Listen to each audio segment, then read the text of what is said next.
Good morning, everyone. Happy Tuesday. Happy Tuesday. Where am I? Hi, everyone. How we doing? Mr. West, I hope your shit is going well. Harmer, good morning. Blood, good morning. Rooks, good morning. Rooks. I'm playing all the cool games while I'm still at work. Well, when's your last day? Is it June? I wanted to say it was June the 4th. Or was it May? No, it must be June, right? Or June the 14th? June 14th. All right, I'll schedule something really shitty on June. What's your least favorite game? I'll make sure we're playing it just after you finish. Good morning, Blood. Thank you very much for the chat, love. How are we doing? I'm looking forward to some text today. I've got my notepad up. I've got the manual up as well. It doesn't say that I need a notepad. But we'll have to see. Yeah, special. Exactly. Complaining about my choice of games cheers you up. What is the most, 5 out of 10 game I could play then? Something that you couldn't possibly complain about, but is so underwhelming.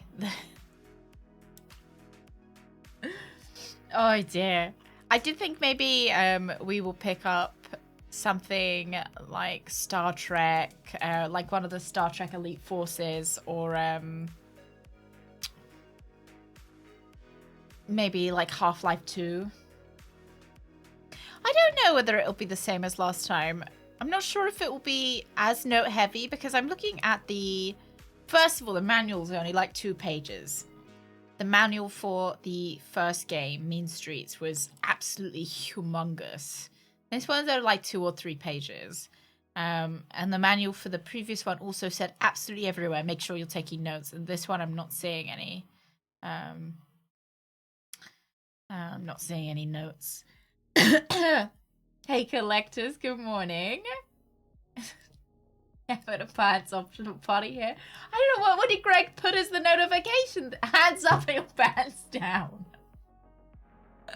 I didn't see what Greg put as my going live notification. Apparently we are. Yeah, for the Under a Killing Moon. I actually wanted to play Under a Killing Moon next, but I figured we should do them in order, really. Hey, computer machine, good morning. Oh, my coffee's got Greg's milk in it today. Nice bit of Greg milk. So it's extra nice. It's not lacto-free. Oh, is it the one where the pawn shop first appears? So maybe it's a good thing that we're leaving that until you've stopped working, because you couldn't work in 2 places at once. Where am I?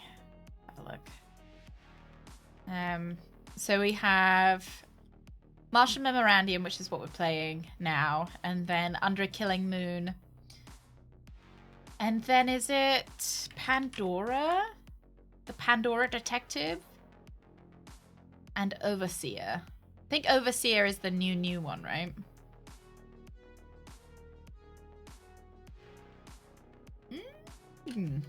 I'm surprised because the other entries are so strong. Oh no, Overseer is an old one as well. Yeah, Tesla Effect's the new one. I must admit, I like the look of Overseer the best. I'm just skipping through the pictures on the page. Oh, it's a remake of Mean Streets' plot? That's why it's... Okay, that's why Sylvia's in it. Oh, I'm looking forward to playing it. I'm looking forward to playing it full FMV. Oh, I'm excited. What made them stop making Tex Murphy games? Other than Tesla Effect? Was it they just didn't make enough money? Or was it kind of something else? Hard to get working on modern PCs, but not impossible. That's Greg's job. That's Greg's job. Oh, it just didn't sell well. Shame. Is it probably because it was a remake? People were like, oh, this isn't anything new. Maybe they couldn't, they weren't as interested.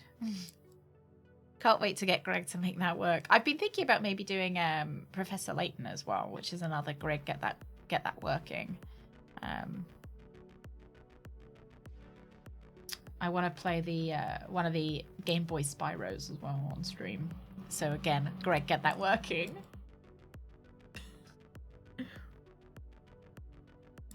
Alright, do you want the, Shall I give you the story before we open the game? Because I think the game opens with a cutscene, as it did last time. Oh, it expands a lot on Mean Streets. I wonder if we still end up with Sylvia at the end. I don't remember who we ended up with in Tesla Effect. I would not even. Good morning. Good morning. Happy Tuesday. Okay, the story of Martian Memorandum. You're a classic, hard-boiled private investigator in the year 2039. Marshall Alexander, head of Terraform, Inc., has hired you to search for his missing daughters. Alexis Alexander. Oh, it's singular, just missing daughter. Alexis Alexander. Your job is to search out clues and do other PI stuff that would lead you to Mr. Alexander's daughter and the secret of the Martian Memorandum. Easy? We'll see about that. Tex is a rugged, handsome PI with a typical PI attitude, which sometimes gets him into trouble. Even though the year is 2039, the mood, characterizations, and ambience are set in the typical style of the classic Hollywood detective movies. Yeah, we're hard-boiled. Hey, SJ, good morning. So rugged, so handsome. So it's weird that they're also a developer on the game, isn't it? Let me just have a little look through the manual. For the user input, just clicking. It's kind of the same as the last game, which is just click and, you know, search around rooms. Memorandum, is this an aluminum? I don't know, do Americans say memorandum? Aluminum? Memoranduminum? Reese's Rather outrageous than chocolate bars. Oh yeah. A lot of chocolate in. A Oh lot no. of chocolate out. Trademark. Fucking trademark, Mr. West. Thank you, Mr. West. How many did you eat? How many did you eat? Too many. So we'll be interrogating characters using our wit and charm. Okay, that's fine. Moving through the duct. At some point in the game, you'll find yourself crawling through an air duct. Controls are simple. To move forward, select the arrow pointing at the top of the screen. Move backward. Bottom. Okay, that makes sense. Okay, so our secretary is our constant companion through the game via your comm link, if you find it. Okay, we need to make sure that we pick up our comm link. All right, I do have a notepad. Don't know if you guys can see. You probably won't be able to see it in this screen, but pick up comm link. Use the use command and select comm link from your inventory. Your secretary will ask you what you would like to know. It's fine. Traveling. If you wish to travel, select the travel icon. It's fine. Oh, so we're not going to be driving the speeder anymore. Okay, inventory. Oh, we can offer our inventory items to characters, which is new. Before we could kind of ask them about things, but we could never access our inventory. Okay. Just take everything you can. All right. The Ask About system is similar to the inventory, except that it stores names and intangible information as opposed to physical items. Ask About items are used during character interrogations or with your secretary. Items are automatically added to the Ask About list when text comes across them. That's definitely an improvement from the last game.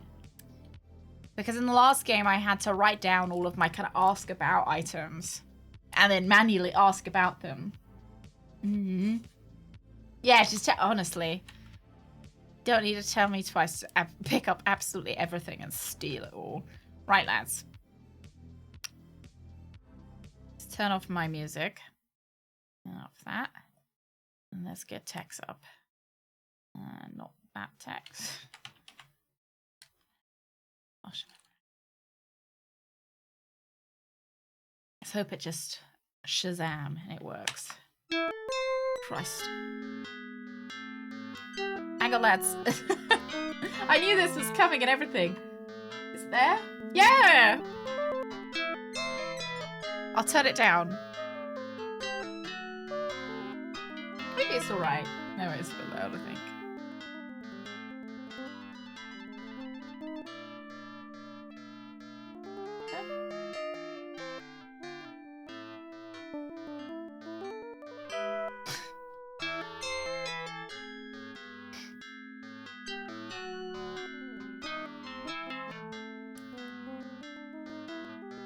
What did you say? Annie? Is this too loud? We'll see what the rest of the game is like. This is all thanks to John. Thank you, John. Oh, fuck. Jesus Christ. So loud. Last night was tough. It was tough. Nearly getting iced. Always leaves me drained and jumpy. Oh my Christ. So loud. As a private investigator, I've been in tough spots, but that was nearly the end of the line. I ended up sleeping in my chair all day. Now the sun is setting and I groggily stumble around the room, trying to regain my bearings. As I look out of the window, I can see the San Francisco skyline and what's left of the atmosphere. Not long ago, a gigawatt of nuclear missiles were launched by.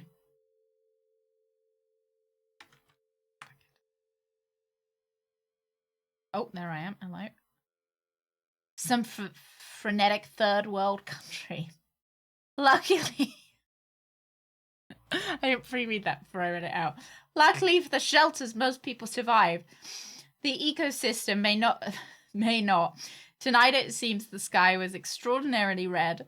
Not the normal washed ruddy hue, but a thick, malicious deep red. Something about the color leaves me edgy and tense.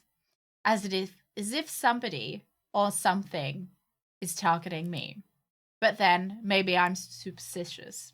I've never cared much for the color of blood. Oh, look, there I am. Okay, do I look? Oh, Christ. The mail. Should we pick up the mail? Open mail, maybe? Oh, the old DOS box. Like the cursor always gets fucking stuck to the side of the screen. The first letter says, thanks for the photos of my husband and his secretary. It made the divorce settlement a breeze, including your fee of $1,000 in cash. Signed, Danielle Longworth. The second letter is from Richard Longworth, threatening to blow your brains out. Okay. Take that then. You pick up the mail, take the cash enclosed in one of the envelopes, and you decide to file the letters. Hey, McFluffy, good morning. Tex is actually Spider-Man. Spider-Man. The sink is full of unwashed dishes. Blue and green mold grows from the disposal. Cigarette butts float in half-full glass of beer. Maybe I can use the sink to wash up. Oh, look. Oh, interesting.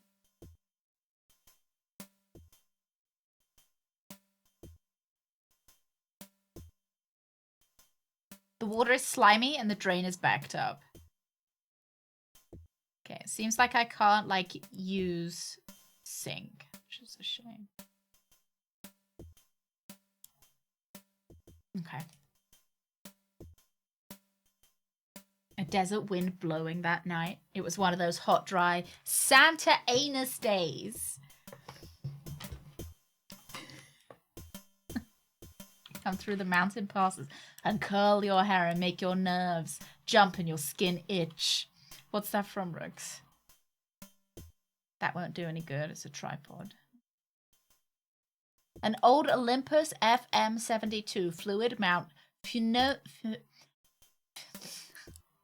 pneumatic tripod.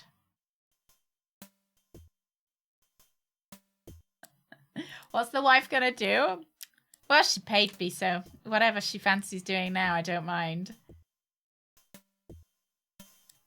Santa Anus, no? Can't go there. Can I just not... How do I move around? Oh, there we go. I've got it. Yeah. It's like Christmas Day, Expenser. Reminds me of Christmas morning when Santa would come down the chimney. Drunk. Swapple. You're right. Yeah, you were right. Thank you very much for 47 months. Thank you very, very much. Thank you. We're just huffing Santa's anus, so to be honest, quite a good day, really. The drawer slides open and you bore yourself reading old cases. You haven't had anything real interesting since Mean Streets.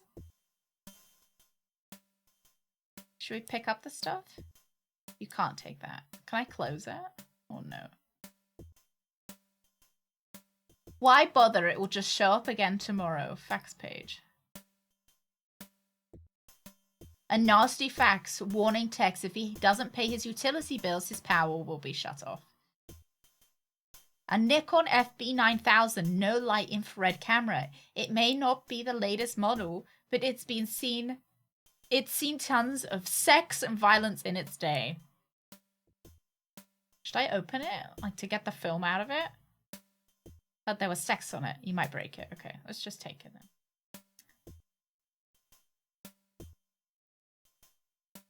Lovely day.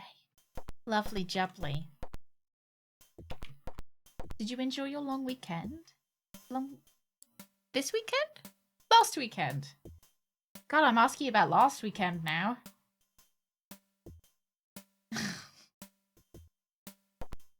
How is it already the middle of May? What have we got on our chair? Your Comlink is a portable fax and communicator. It allows you to reach your answering service and receive messages. Still wishing we could bring fax machines back. Oh. Hi, Tex. What is that attached to? Got a new case and you won't believe who it involves. What is that? It's like a big fleshy... What part of my body is that? You think it's my arm? But where's, like, what part of my arm? Because it's got, like, a little bit coming out here. And then a little bit coming out back up here. What, is this my hand?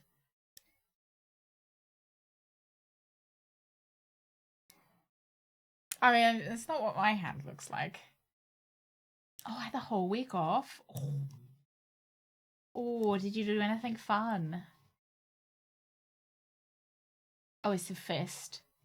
Thought the right was his hand. My left and my right. This one. I thought this bit was my hand, but I like kind of with a curling finger. What am I seeing? I think Tex has got his comlink attached to his dick.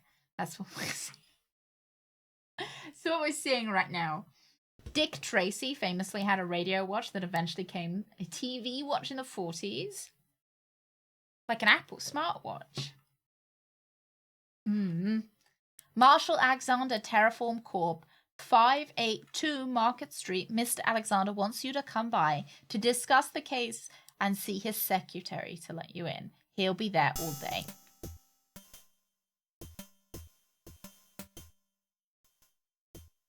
Have a look what else we got.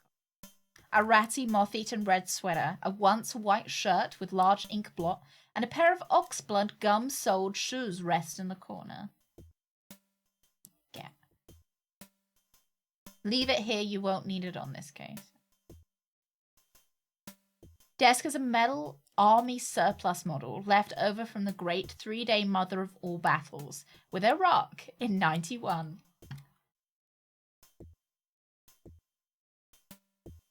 Was there a battle with Iraq in 1991? Because this is 1989. 1990? Oh, maybe it's an ankle bracelet.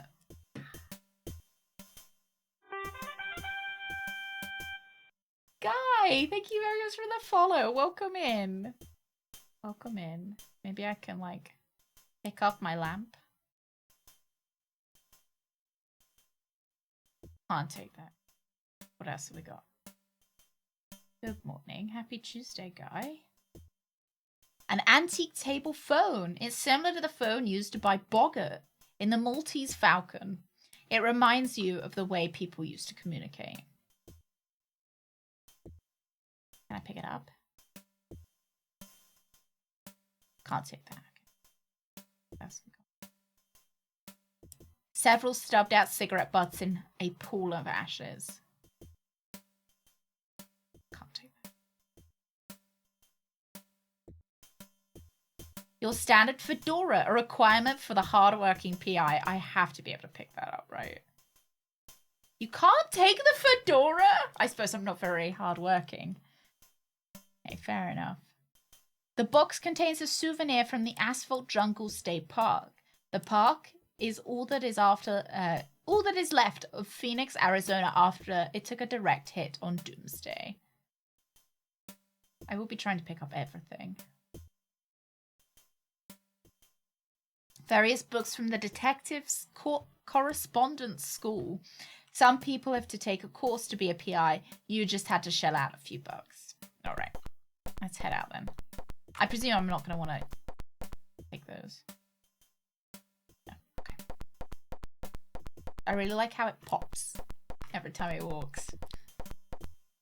Definitely not going to get a headache from that. What's this? Tex's trusty gun. I bet I'm going to need that. Okay. I thought it was a coat hanger. You pick up the gun with care. Lovely.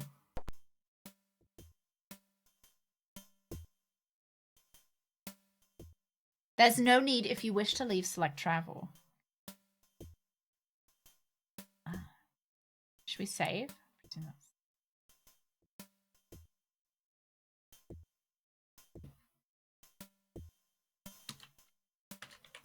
Oh, well, there's short file names.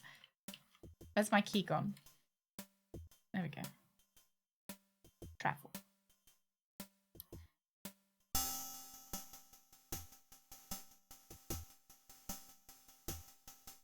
You don't have to be a private eye, nor have a PhD to find Terraform Corporation in San Francisco. Don't even need to see too well. Just look up. Terraform is overwhelming. It's the biggest building in the entire city by the bay, or anywhere else. One step inside and you are instantly dwarfed by the 30s ceiling that arches overhead, the microwave motion detectors, pressure-sensitive pads, and robotic surveillance would make a Nazi nervous. All of this security must have emerged from the development of Terraform Corp. From the... Terraforming is a 50-year plan to make Mars habitable. It must have been very dangerous work at the onset, raising a planet's temperature 100 degrees, designing and erecting an efficient solar shield, transmuting the lethal gases of the red planet.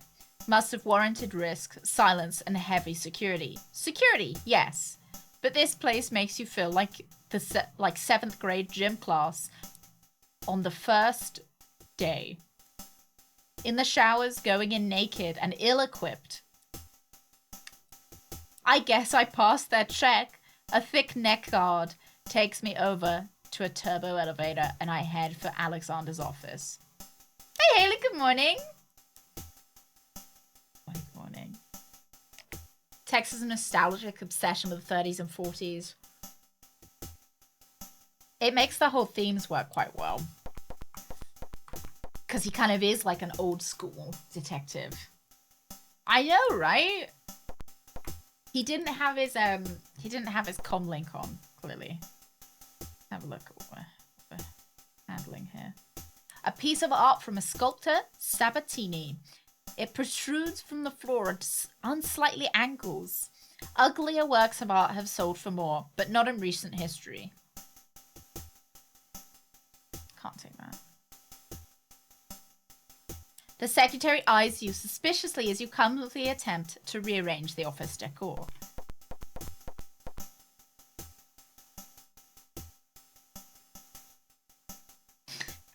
A plaque reads, Terraform Corp facilities located on Mars near the Tharsis Bulge. Phase 3 is now complete. in meeting the goal of providing a breathable atmosphere.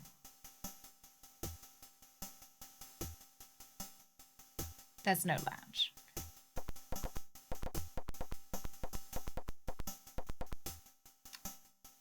A tufted Corinthian leather sofa made from a recycled Chrysler Cordoba. Wonder if there's anything in the sofa. No.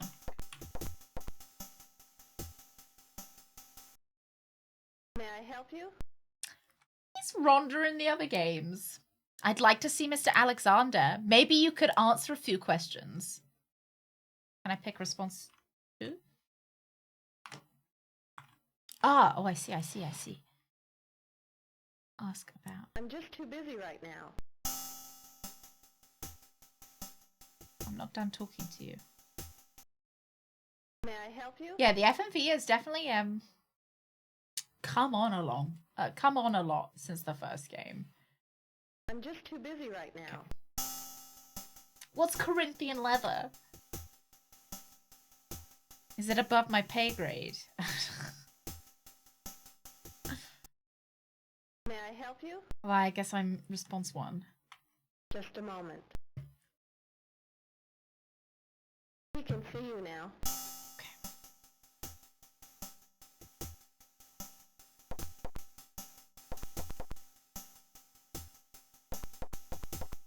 Wonder what's through here. The door to the ladies' restroom. Trying to open it this way is wasted effort. Operating switch to the washroom door.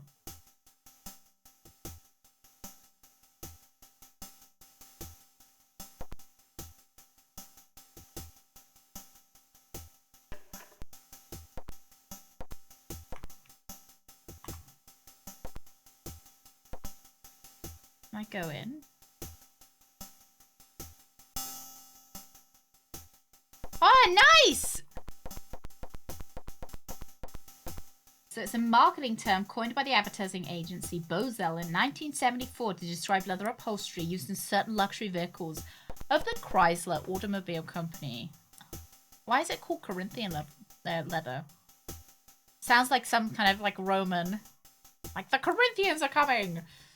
The latest in the bathroom panache, a cold fusion powered microwave hand dryer. We're still waiting for it to produce heat.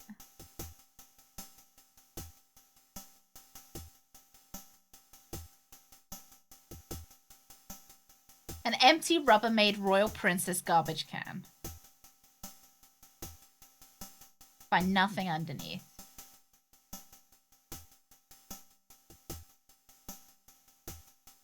A luxuriously thick Royal Canon hand towel. You've moved the towel slightly. No way is there something. An incredibly expensive diamond earring lies on the floor.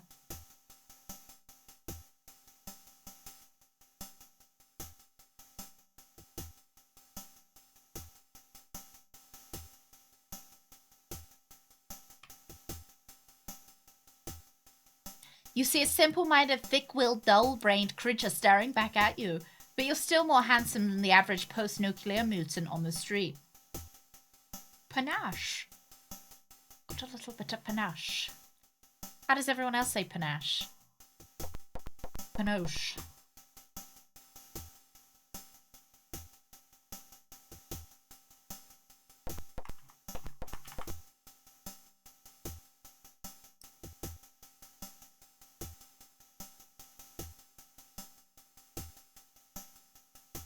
You toggle the switch.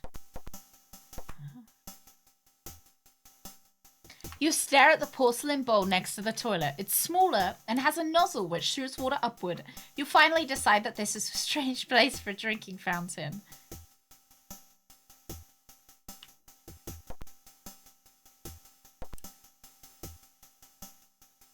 An American Standard water miser toilet. Nope, no clues in there. That would spray water everywhere.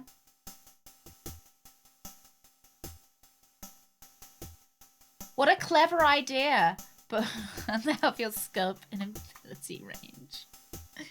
Alright. You can't go there. I just want to pee, please. Sell the diamond and settle for life. I don't know how much diamonds are worth in this game.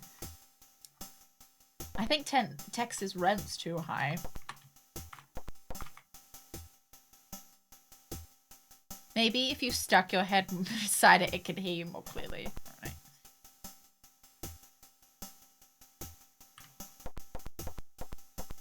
Alright, I don't see anything else.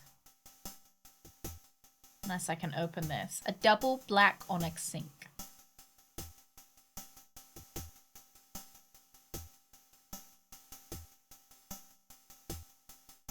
A fluorescent light illuminating the mirror. Alright, let's leave. I wonder if it's Rhonda's earring.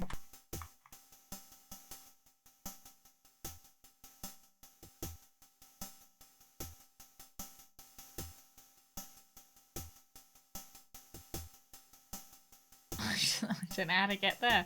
Get through. Get? Is there any way I can just walk through it?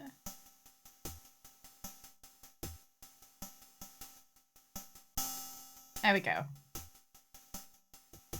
Corinthian leather was chosen because a reference book suggested Corinthian connotes rich desirability and so appealed to the modern people who love luxury. As much did the people of ancient Corinth from Wiki. It was a place then! I was wondering. Rhonda Foxworth, Mr. Alexander's executive assistant, is an incredibly well-built, gorgeous example of true art. Great. Okay, we can't talk to her.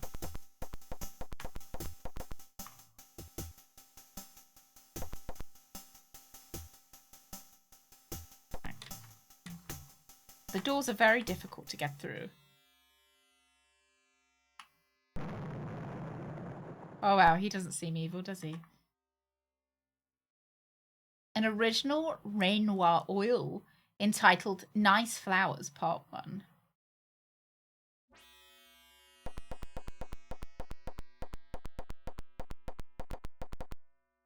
Part 2 of an original Renoir oil, Nice Flowers.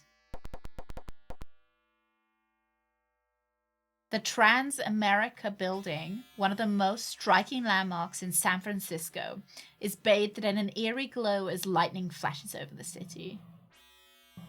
He's got a very evil office. A huge cherry wood desk throws an eerie shadow across the office floor. Life support monitors are built into the desk. Alexander is 65, overweight and sickly pale.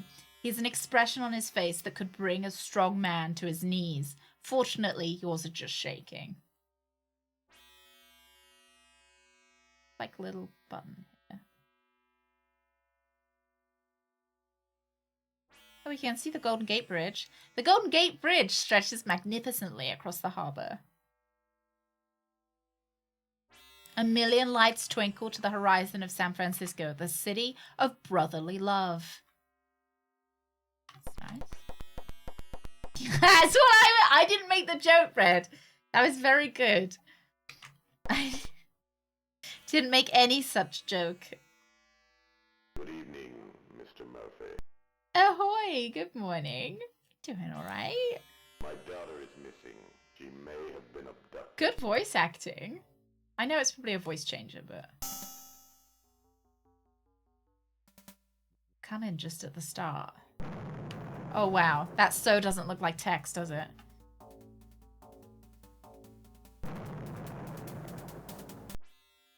Something else was stolen from me, but no one must know that it's gone. What was it?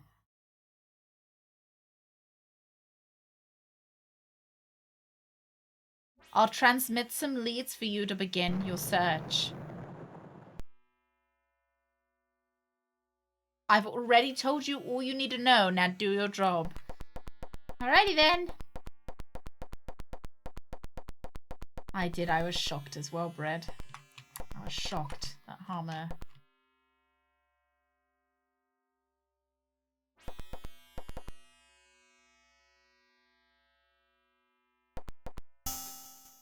There we go. Santa Anus wins. Drunk, what did you eat?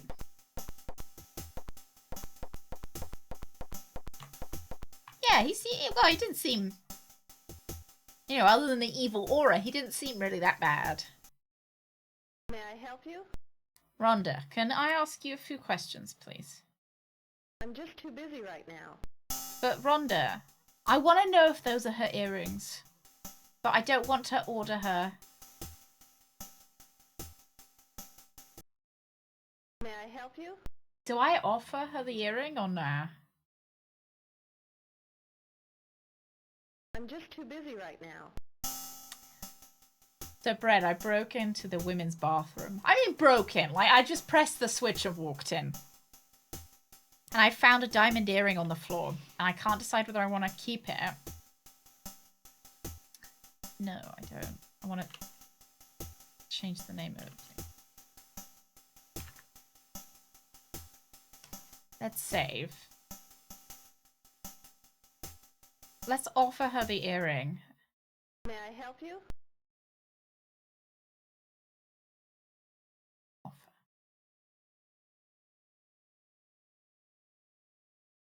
Oh, thanks. I thought it was lost. How about dinner?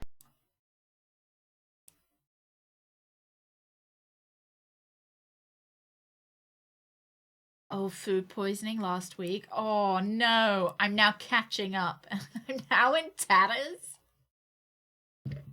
What gave you food poisoning? All right, I'll go on. We'll have a date. Should I have maybe taken the money? What time did she say we were supposed to meet up? I thought I'd get her to pay. Should I have given her... Should I have not? I'm sure it's fine. I'm sure it's okay. Right. What time did she say? You didn't... I know I didn't write it down. I didn't. Well, she suggested the date. I do have a walkthrough up, so I can, like... I'm just checking to see whether the walkthrough's written down.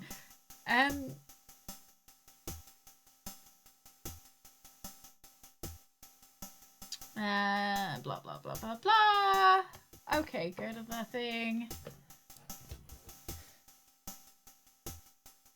An earring drops out, which I get. Yeah, I did that. Offer her the earring.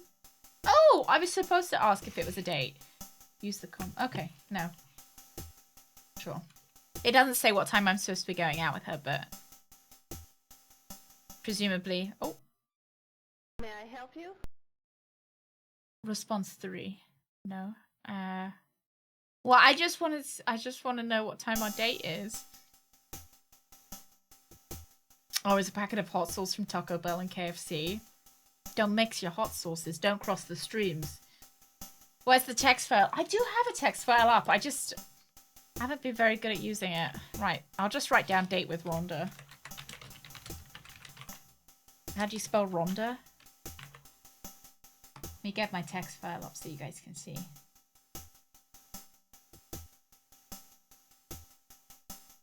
So I picked up our com link, so I don't need that there anymore. Date with Rhonda. Yeah, I spelled with an H.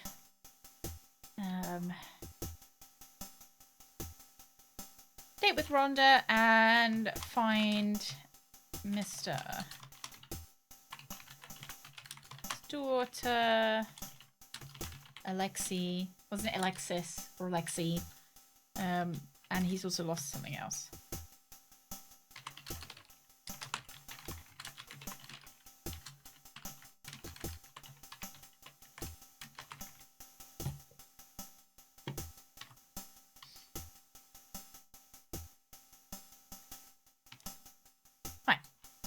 Let's guess maybe use our com link. What's up? Stacy! What was her name last time? I'm sure it wasn't Stacy. I'll ask her about I'll everything. transmit the information. Marshall Alexander, Fortune magazine currently lists him as the richest man in the world. Alexander founded Terraform in 2019. The company has many successful diversified companies to Martian development. Alexander keeps his corporation veiled.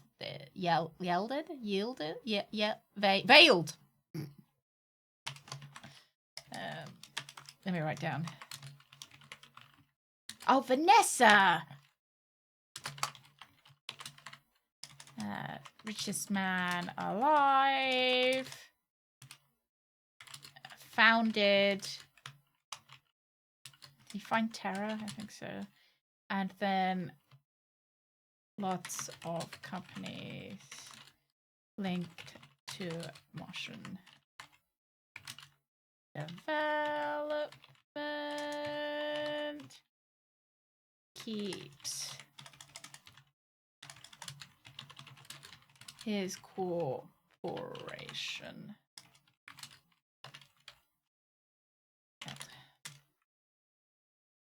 Right. In secrecy, background information prior to 2019 was lost in D-Day attack. Okay.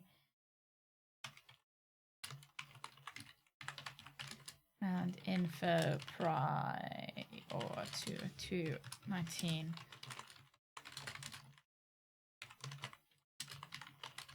Okay, cool.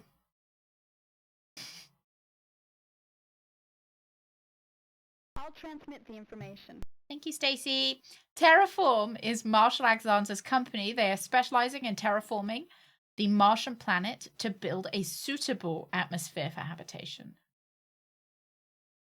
I'll transmit the information. Rockwell Bash is an attorney. You'll find him. Oh shit! I can't read. What did it say?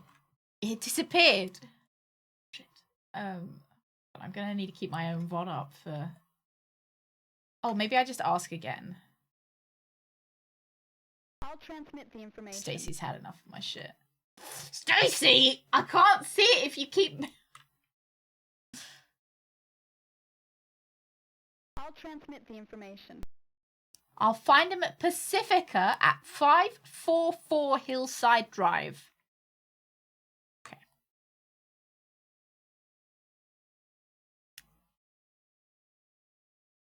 I'll show you guys.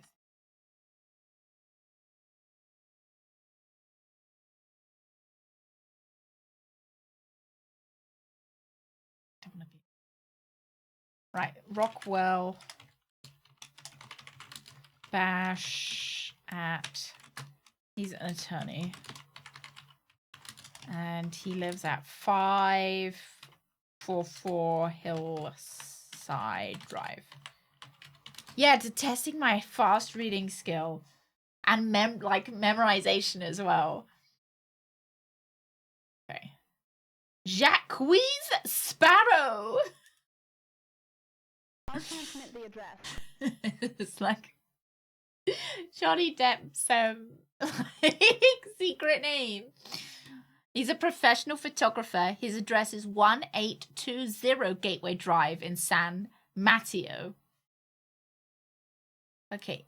Professional photographer, 1820 Gateway Drive. 1820 Gateway Drive.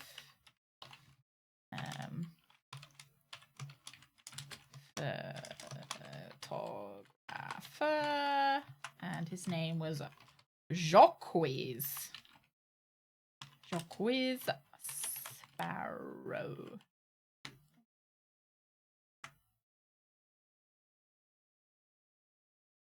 McMalden. McMalden's precinct is on Market Street. A precinct is what policemen have, right? McMalden precinct. Oh, I didn't listen to where it was. His name's McMalden and Jacques Sparrow, Alundra. Alundra, good morning. I'll transmit the address. Market Street, okay.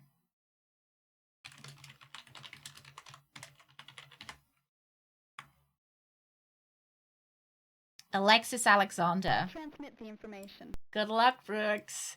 Don't have too much fun in the office. Just in case you forgot, Alexis Alexander is the daughter of Marshall Alexander. He hired you to find her, and you may want to check with your doctor about Alzheimer's. I'll transmit the information. Is Badger with a perm? She's got glasses. You're a San Francisco PI who gained worldwide fame on the Mean Streets case. You also owe me 2 months back wages. Love, Stacy. Great, thanks, Stacy. See you later. See you later, Stacy.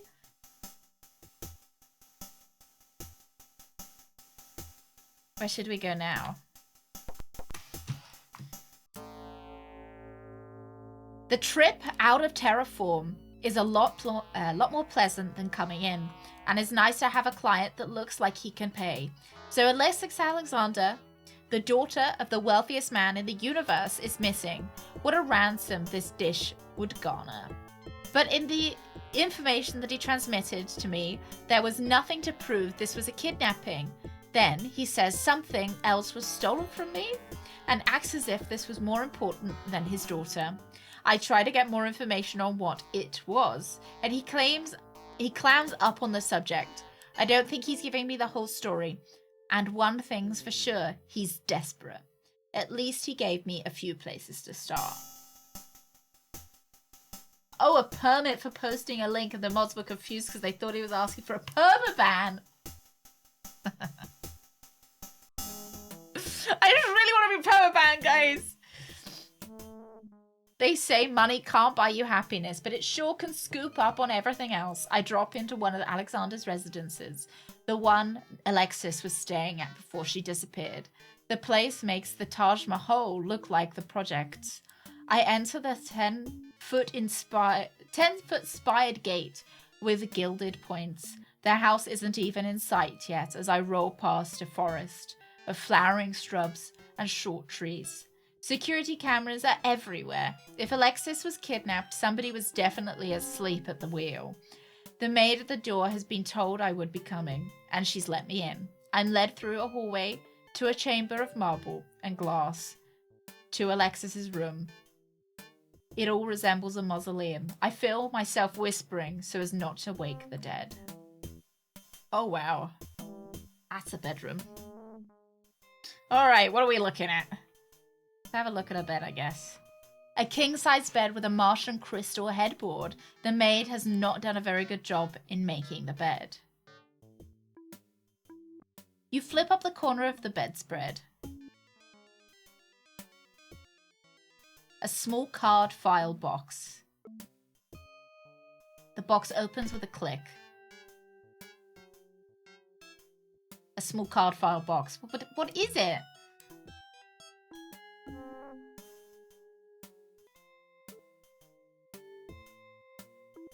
That doesn't open. Look, I just want to know what's in here.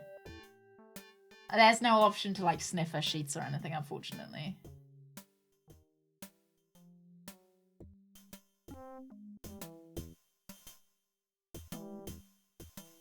A small notation is made on a napkin from Wiener World. Hey, Evan, good morning. It's a Corking Tuesday. It says Chantel Vargas apartment number 970. Is this a hint, or could it be a miscellaneous scrawling made at the restaurant that serves the biggest weenies in San Francisco? What was her name? Chantel Vargas.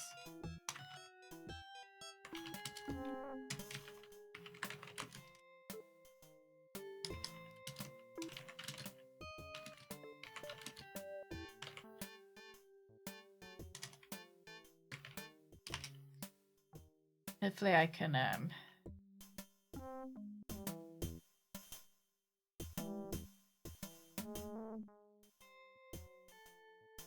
apartment 970.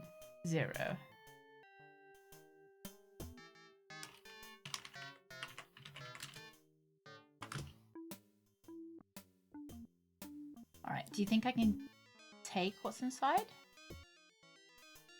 No. Okay. Have a look. ancient piece of Martian sculpture made of Martian alloys. It seems to resemble a horse with a pinhead. Can't resist the urge to redecorate, can you? Maybe it's time to think about a change in lifestyle.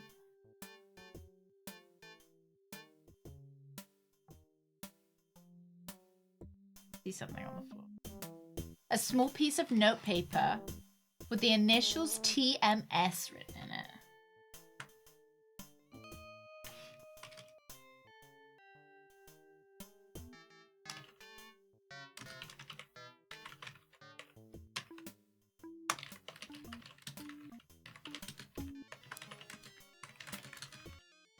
And then a note from TMS. Yeah, could it stand for Tex Murphy, maybe? Maybe if we take it. Interior designer. You grab the paper. Alright. Have a look at her pillows. The pillows don't appear to offer that much comfort lying on the Martian crystal.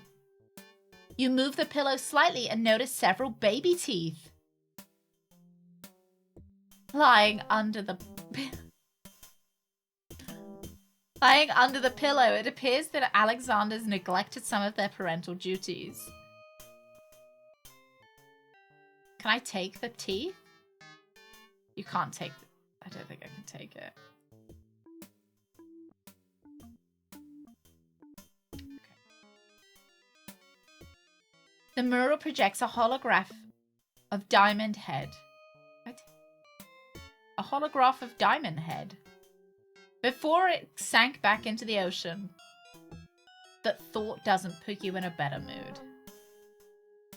Some teeth made a nest. Oh, lovely. Lovely. A Fisher Ultimate Remote Room Control.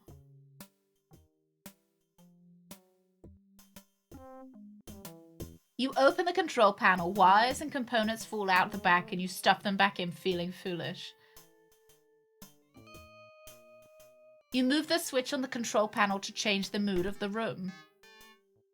Right? The mural projects the feeling and ambience of the San Francisco at night. You move the switch on the control panel to change the mood of the room. Is that just it?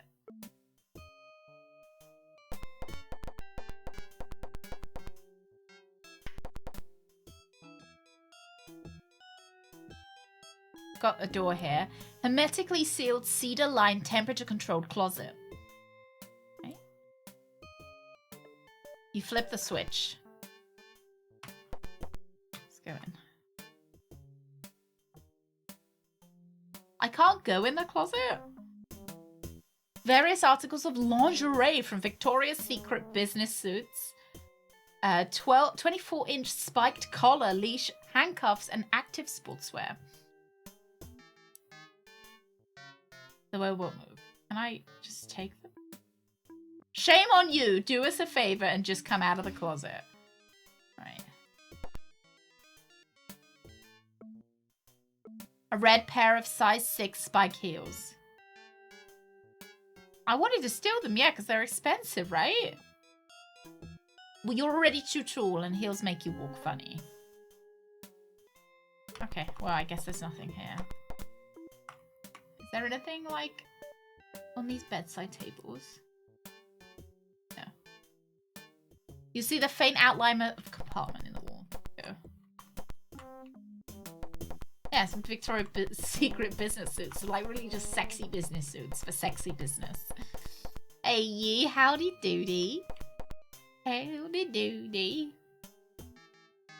We're investigating a kidnapping today. Flip the switch. What are you looking at? And Fog, good morning as well. Various women's cosmetics. That won't move. Take them. You pour quickly through the cosmetics and give up in disgust. There is absolutely nothing in your favorite shades. Is there really nothing here that I'd want? Yeah, I can't put it... I don't think I can put it down. You replace... Oh, maybe I could have. See, it still looks gross, though. I think like 20 years. I think the insinuation is that she had those baby teeth sitting under there because her dad never like gave her money for them.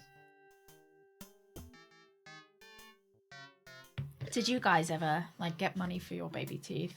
I had a little pillow that had a pocket in the back, and I'd put my tooth in the back of the pillow, and I'd put the pillow on the side, and then I'd wake up and there would be 20p in there. That was great. That was like 21p sweets. All right, is there anything else we could look at?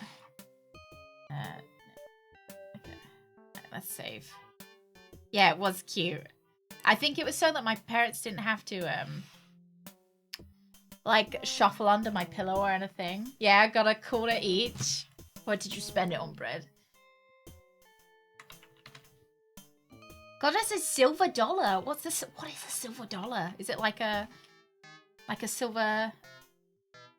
What is it? Hey, afternoon, Cozy. Cozy, what did you do with your teeth when you used to lose them? Should we go to, oh, we could go to the Plaza Hotel, but maybe we go to the photographer's house first? Yeah, let's get rid of these people first before we start going to. Probably saved up for candy, that's what I did with mine. Get rid of more of your teeth, right, Bread? The address of Jacques Sparrow is a 3-story white stucco and glass building, designed after the war to be the avant-garde of modern architecture. They failed. It looks too square and the windows need washing. Inside is just as dank and sticky as outside. I find a directory on the wall. Jacques Sparrow's office is on the 3rd floor. I ride up the elevator, which smells similar to a cat marking its territory. Piss elevator. At the end of a hallway, I see lettering Jacques Sparrow on pebbled glass. I knock, no answer. I try the knob, but it's locked.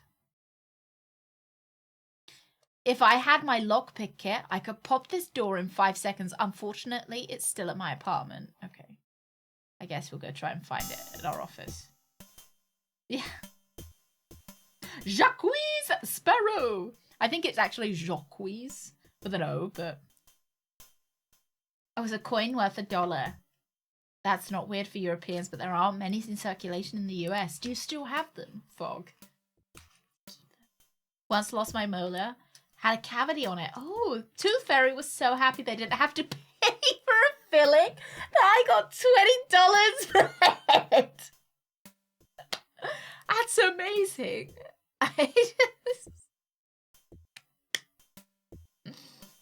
I probably spent them on comic books.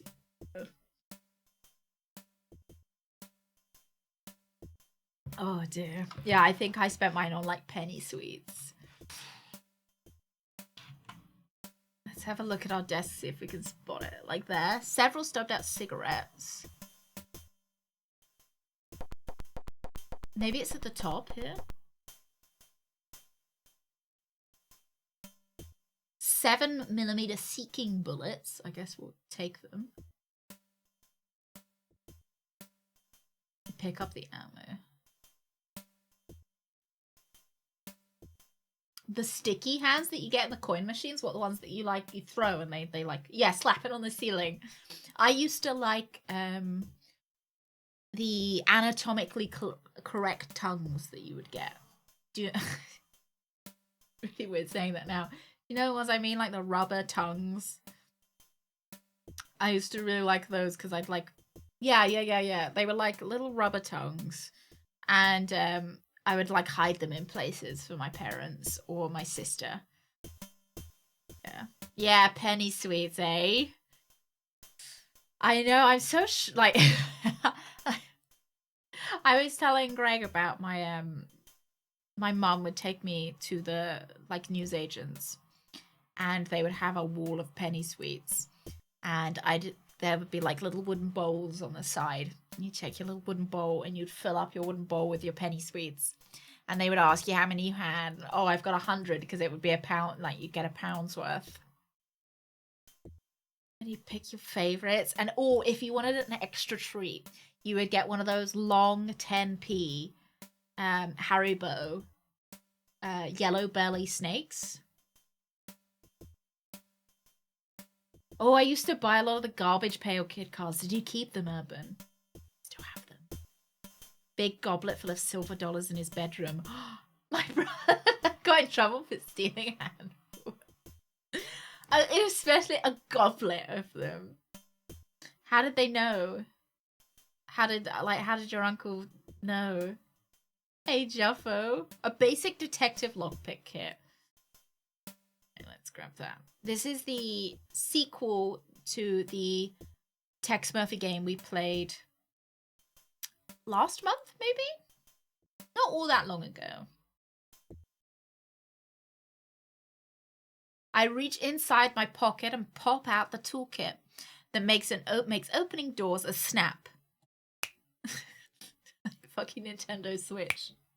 I close the door behind me and look around.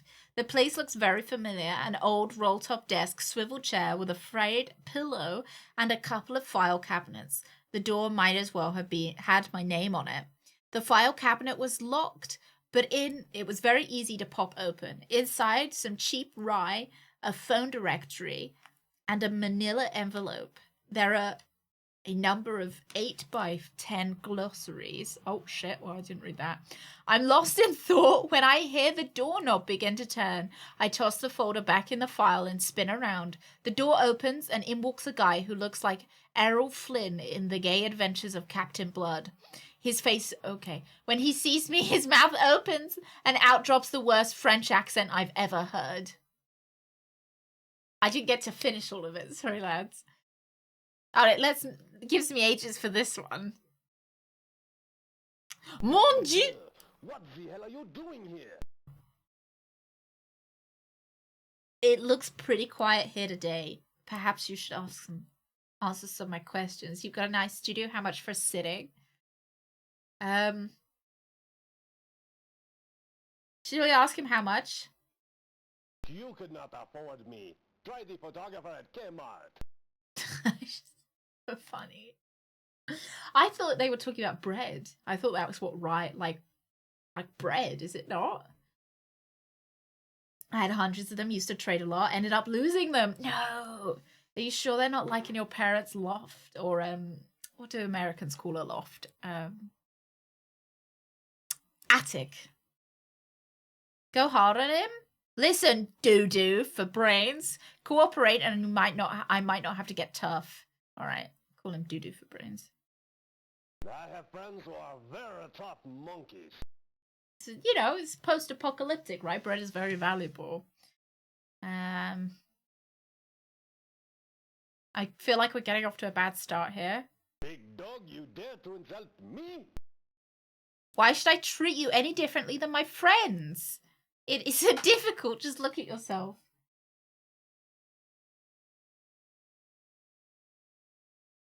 I've got no time to waste with you. Oh shit! Did I fuck that up? I think I was supposed to be. I think I fucked that up. Oh no, we have. Hang on, right? Maybe if we just come back, he'll talk to me again. Mon Dieu, what the hell are you doing here? Okay. Maybe we're just polite to him. Or should we start off calling him a sleazy lowlife? We'll start off rude. And what business are you in? Oh, I'm a private investigator. I'll ask the questions here, dirtbag, or I'm looking for missing persons. We'll start off with I'm a private investigator. You are nothing but a fake cop. So I'm not a real cop and you're not a real crook. You're just a sleazy little greaseball who takes dirty pictures. It's true, I'm not a real cop. So I'm not subject to the same restrictions. We can do this the easy way or the hard way. Or we both work for a living. You help me. Maybe I'll help you sometime. Let's keep calling him sleazy. I do art. You know, classical stuff. Or like start taking an interest in his naked photos. I took the liberty of looking through your files. I don't think Martian babes in bondage will ever rank with Mozart or Bach. Okay, I'm interested in the classics. Maybe you could show me your work.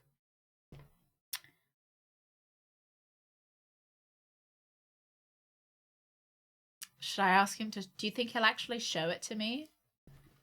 What do you think? I kind of want... I kind of want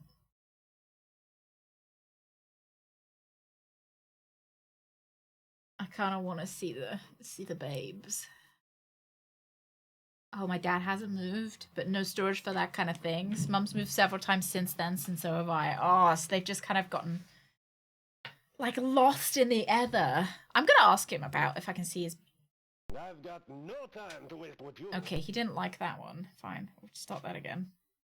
I like that they give me more options. What the hell are you doing? Yeah, I thought he'd enjoy me asking to see his art, you know? Let's do the same responses, but I want to do a different one at the end. Private investigator. You are nothing but a fake cop. Because it seemed like he was warming up to me, almost. I do art. You know, classical stuff. Okay. Okay, Spunky, get out or I call the cops. You didn't let me see the babes. You can't call me Spunky yet. Go ahead, but some of those girls look underage. Oh, I'll have to show them what you've got in your private files. Yeah, let's threaten him. I want to threaten him. Relax, I'll answer questions. Oh. I want to take... I was hoping he would say no so we can go take him to the police. I don't know if there's a correct path, or whether it's just kind of answering so that he warms up to you. What does anybody know about... Oh, sorry. What does anybody know about Alexander? He's the world's richest man in the world. I already said that he was in the world. I didn't need to say it twice. Oh, shit. I didn't have time. That's about it. He's not one of that anyone gets any information on. That's Marshal Alexander's own company. What I wouldn't do to own a piece of the action. I know nothing about that. Tell me about yourself. I am a simple businessman trying to make a living. I find work, hire models, shoot photos. It is no big deal. TMS, the only commercial way to get to Mars. Oh, that's something we can write down.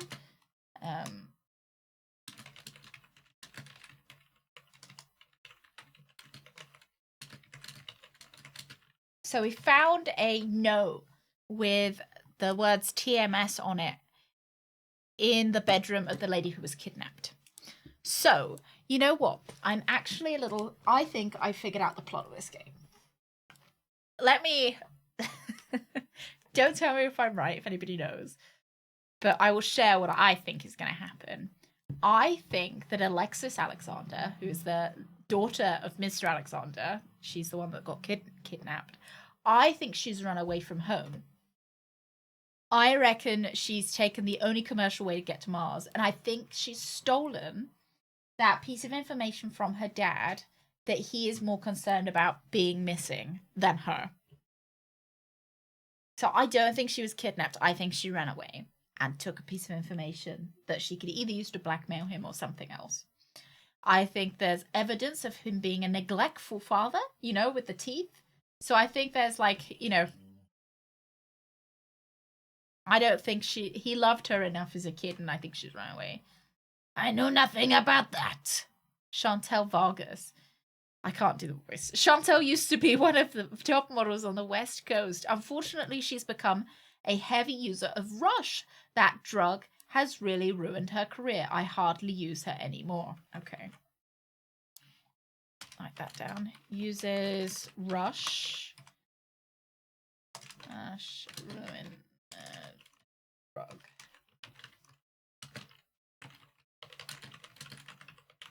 Ruined her career. Okay. And then we've got Alexis Alexander. I met Alexis when she roomed with Chantel. She's got a pretty face and a gorgeous body. There were a couple of jobs I found that fit her perfectly. Okay, so Alexis did some nude modeling. Looks like.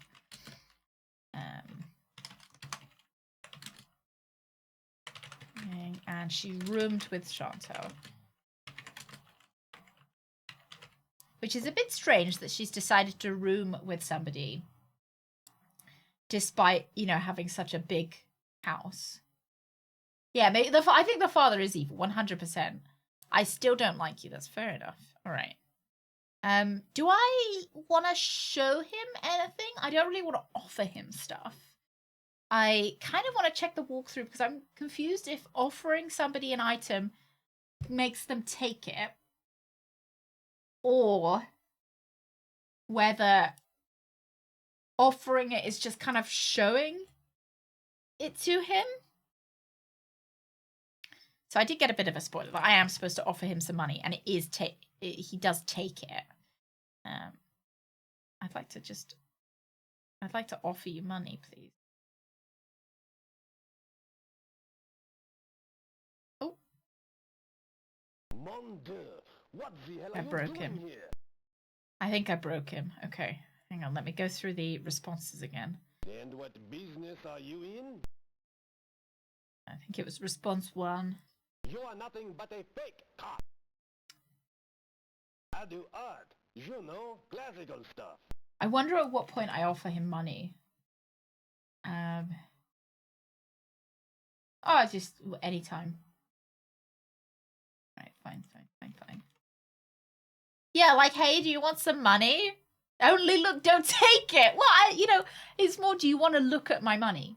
Okay, Spunky, get out or I call the cops.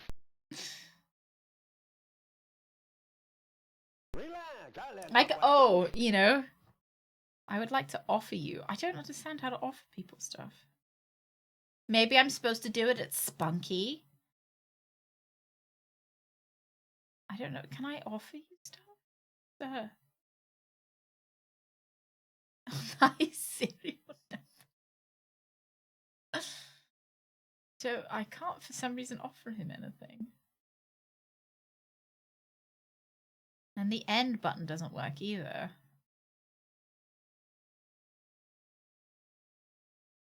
Oh. The work address for Rockwell Back looks more like a home. It is a large, solid house with lavender brick walls. I don't know why I'm here.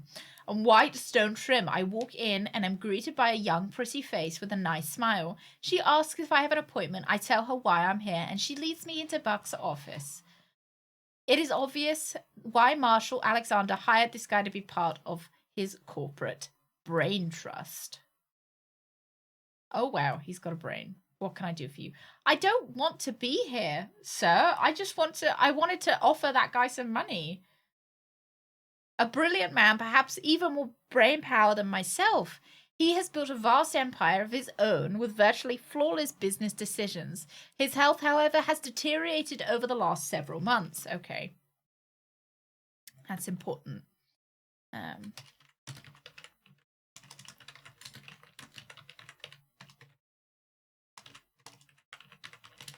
Okay, he has become increasingly paranoid. Oh, okay. Paranoid. Hey, Lolive, good morning. Oh, yeah. It's a little bit buggy, but we're keeping on with it. So he's become paranoid and has added even more security people to his staff. The disappearance of his daughter has contributed significantly to his mental and physical degeneration. Alexis has always been indifferent towards her father's company in the past, but Marshall has confided to me that the majority of interest of Terraform would go to his daughter when he dies. If anything happened to Alexis, control of the business would go to Marshall's wife, Nora Desmond Alexander. For that reason alone, it is the utmost important that Alexis is found. I think that with the right counsel, Terraform will be much better off with Alexis. Okay, so it might end up with her mother. As a corporate attorney, I enjoy special relationship with Mr. Alexander. I consider both Alexis and Marshall to be good friends, and he rarely makes any business decisions without me. No one ever gets to know Marshall Alexander very well. A man who climbed to the top of business world makes many enemies. Unfortunately, Marshall Alexander is one of those men. Jacques Sparrow. Jacques is a professional photographer who uses Alexis as a model in recent months. I must say I don't approve of some of his work. Alexis is beautiful, but she didn't develop any marketable skills. She did the best she could with what she had. Nora was a successful movie actress at one time. She married Marshall 15 years ago. She gave up her career. I've had the feeling that she always resented giving up her career. Okay, so we're getting a bit more of a motive, but I still think that Alexis probably ran away. Okay, don't know anything about TMS. Police Lieutenant Mac Maldon was an officer who investigated Alexis's disappearance. He came up with nothing on the kidnapping theory and no leads to where Alexis is. Alexis mentioned Chantel on occasions. I believe they were friends. Alexis is a headstrong, beautiful girl. Her past hasn't been totally innocent. When she was younger, I spent a lot of time straightening out her life. I'm sure Mr. Alexander told you his daughter was kidnapped. I'm not so sure. Just before her disappearance, she started to fall back into her old habits. She became very resentful towards her father and his company. If she ran away, I don't really know where she would go. I hope you're a good PI. You'll have to be to solve this case. He looks like quite a happy chappy. I think he's okay. Can I leave now? Oh, there we go. This is the travel option. I kind of want to go back to Jacques. Mon Dieu, what the hell are you doing here? I would like to save because I want to offer you some money. Guess we'll just offer you cash. All I have is a roll of film to give you. Yeah, did you give it to me? You did give it to me. Right. Okay, can I go now, please? Right, where should we go? Plaza Hotel. So we've been to see Rockwell Bash. We could go see Chantel.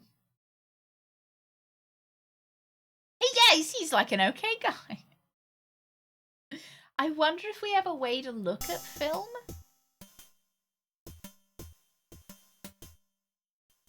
I wonder if I can use the film on my camera. Hang on. Use camera on tripod. You need a lens also. Do I have any lenses? Doesn't look like I've got any lenses. I'm going to use my comlink. What's up? Hi, Stacy. I'll transmit the information. Thanks, Stacy. Nora Desmond Alexander is Marshall's second wife. She has a house in Beverly Hills in Benedict Canyon Drive. I don't think I need to write stuff down as much. I think it's just it's causing me more problems. I'll transmit the information.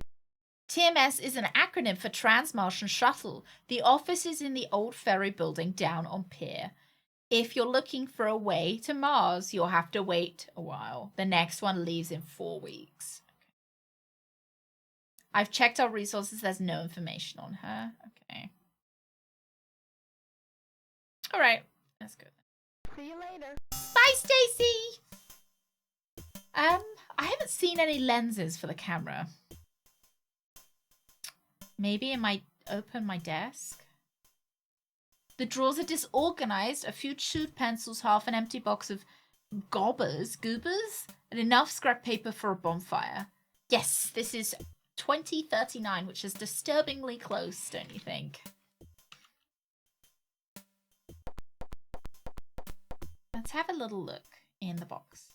Souvenir from the asphalt jungle. Wonder if I can open it. Inside the box, you see a souvenir, which is a twisted piece of metal that glows red in the dark. You can't take that. Can I take what's inside the box? No. And I can't take my hat either, which is quite honestly a little bit upsetting. Just going to check to see whether I missed my lens anywhere.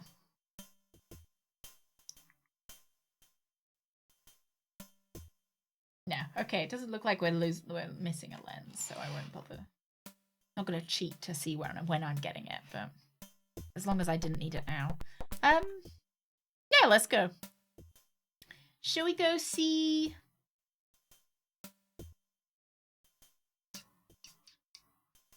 You know, I kind of want to go back to see Jacques Sparrow and ask him about Nora. Mon Dieu, what the hell are you doing here? And what business are you in? Number one. You are nothing but a fake cop. It's a shame we can't skip this. I do art, you know, classical stuff. Okay, Spunky, get out or I call the cops. I think I want a new sound clip of Okay, Spunky. Can I ask you about Nora? Thank you. Oh, he doesn't know anything about Nora. Okay, never mind. I guess I will go then. Let's go see Mac Meldon, the policeman. I walk into the old dilapidated police station cross. The reception room. Oh, station cross.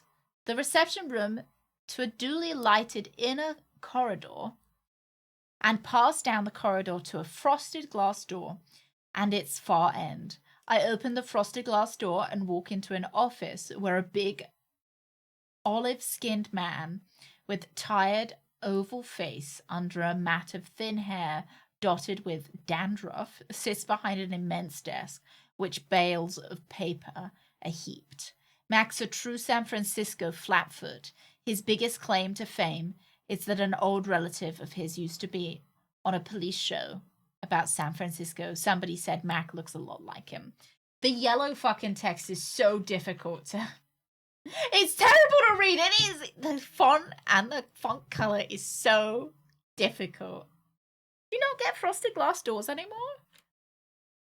You sometimes get them on toilets in the UK. Looking for a free lunch you owe me. Yeah, sure. I'm trying to cut back.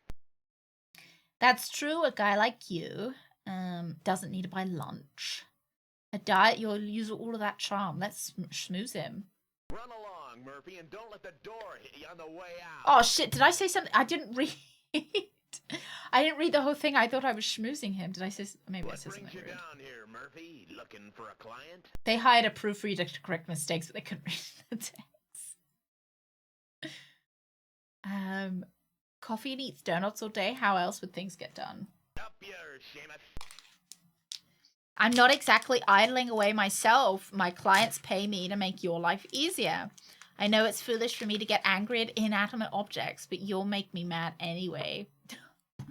Why am I like... Run along, Murphy, and don't let the door hit you on the way out. Fuck. What brings you down here, Murphy? Looking for a client? I think that I'm going to go with the first one because it seemed more positive. I'm trying to cut back. He's got fantastic eyebrows. Fantastic mustache as well.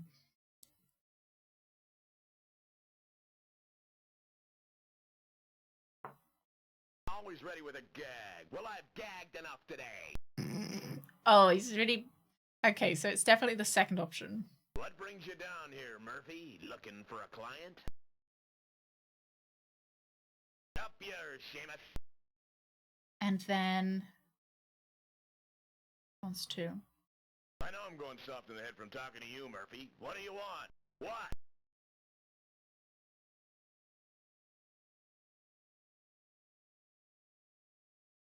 Two? I thought you and I could put our heads together on a new case. Always ready with a gag. Well, I've gagged enough today.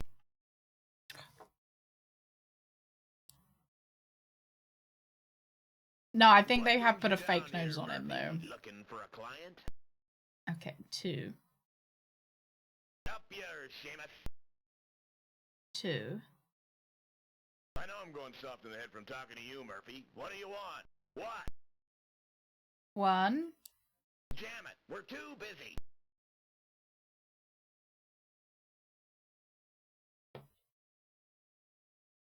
what's going on, I guess. If I don't get evidence on the Andretti case, I'll be out of a job. Sounds like we've both got serious problems. I'll keep my ear out. Let's offer. If you want my help, get me something on Andretti.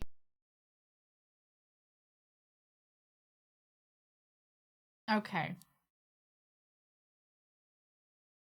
Let's see whether we can ask our What the French hell am I friend. doing here? And what business More work are for you us. in? You are nothing but a fake cop. I do art, you know, classical stuff. Okay, Spunky, get out or I call the cops. Okay, spunky. Relax, I'll answer questions. Okay. Angelo Andretti.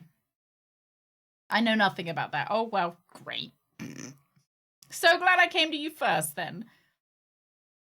Let's ask the brain guy. This guy has been the most friendly so far. Angelo Andretti, he was the congressman who was murdered. That's all I know about him, I'm afraid. Okay. Dared to sneak into an art class.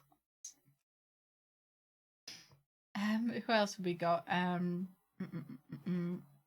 If we go to Tex's office, we can use our comlink. What's up? Hey, Stacy. Ask about Alexis. I'll transmit the information.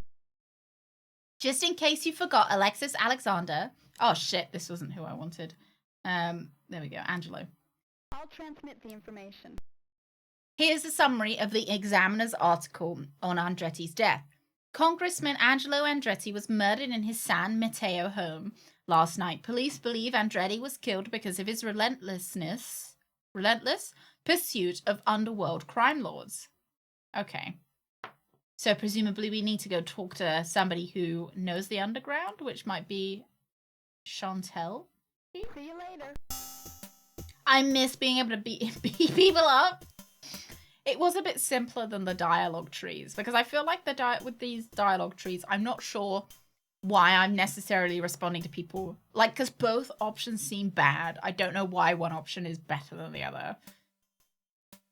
Because it's not like, it doesn't feel like, oh, one of these options is kind of appealing to this person's personality a bit more. Kind of both options seem bad. Chantel Vargas's address is in the Hitchcock Building, a huge urban tower near my office downtown. These towers are self-sufficient living spaces that allow the residents of the building to avoid the decay and violence of the inner cities. I ring the bell, and a tired but striking woman with deep, hungry eyes and long, unbrushed brunette hair answers the door. She's young, but there are signs of hard and fast living. Something rings familiar in those features when it smacks me. She's the mysterious woman I've seen dancing through the camera lens from my office window. I feel the blood rush to my face. Geez, I hope she doesn't recognize me. Keep peeping Tex. Yeah? I've been peeping at her. She is down there. Tex Murphy, don't you have an office across from my apartment window? Look at her. What a cutie. Yeah. The background makes it so much worse because the light parts, you then can't read the yellow. Hey, Omerade, good morning. I don't know what you're talking about. I'll just say yes. What do you think of the view? Some days it's better than others. I really don't have a lot of time to stare out windows. I'm a businessman trying to make some money. How big a fool do you think I am? Well, I thought she would appreciate... I guess not as big as I'd hoped. No need to raise your voice. Let's not raise a scene. Let's go with one. So, a little nervous? Get out or I'll let everybody know. Oh, shit. Okay. Let's try that again. Yeah? Tex Murphy. I feel don't like you that have an went office across okay. from my apartment window? I do. What do you think of the view? Some days it's better than others. How big a fool do you think I am? No need to raise your voice. Or maybe not as big of a fool as I'd hoped. I think that's what I said. So a little nervous? Oh shit, Get no. out, or That I'll was the let bad everybody one. know. Okay, hang on. Yeah? Hi, Chantel. Let me try that again. Tex Murphy, don't you have an I office feel like across my Grandpa apartment Simpson window? walking out and then walking back in. Okay, I do, yeah. What do you think of the view? Some days better than others. How big a fool do you think I am? No need to make a scene. So a little nervous? Get out, or I'll let everybody know. Okay. She doesn't like that answer. Fair enough. Yeah? Tex Murphy, don't you have an office across from my apartment window? I feel like it's a... I don't want to lie and be like, no, I definitely don't. What do you think of the view? Okay, I don't have time. I'm a businessman. Is window peeping part of your job? Well, I am a private investigator. I think you've got me confused with someone else. I'll say I'm a private investigator. Drop dead, peeping Tom. I thought maybe, I'm a private Yeah. investigator, so, sometimes I have to peep through people's windows to see what they're up to. Tex Murphy, don't you have an office across from my apartment window? I would use that camera in my office. Maybe I just start with 2. You are the peeping Tom. I ought to slap your face. It's been tried, sweetheart, but you better be careful. I might just hit you back. Wait a second, before you get any ideas, watching you dance isn't the only thing I've seen happen in your apartment.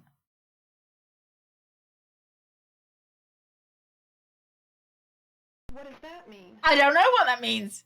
You know what I'm referring to. I've seen him give you the happy powder. Possession is a criminal offense. Up to 10 years of memory serves. I'm not trying to cause any problems. Live and let live, I always say. Now we'll threaten her. If you had proof, you might have something. I think that is probably the right, Yeah? probably the right choice, though. Tex Murphy, don't you have an office across from my apartment window? Don't think I'd use that camera. You are the peeping Tom. I ought to slap your face. What does that mean? And let live, I guess. So a little nervous? Get out, or I'll let everybody know. I just gonna have to check the walkthrough for what I'm supposed to be doing here. Okay. I'm not actually supposed to be talking to her right now. As a note. The walkthrough doesn't... Oh yeah, there we go. Oh my gosh! Okay. Lads, alright. What we've got to do is we talk to her. Yeah? Okay. Tex Murphy, don't you have an And then office we across say from my about the apartment picture. window? We say about that I've been looking through my camera. You are the peeping Tom. I ought to She slap says your I'm a peeping face. Tom. What does that mean? And then I say that I've seen stuff in her apartment. And then I show her the film.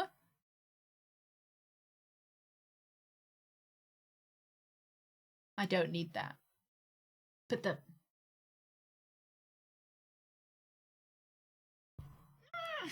Okay. Get the red cylindrical lens from my desk. Okay, we've got to take some pictures of her. Hang on. Let's go back to my office. Oh, I see it now. There. Yeah, no light lens. Let's grab the lens. Pick up the lens. Use camera on here. Look through the camera.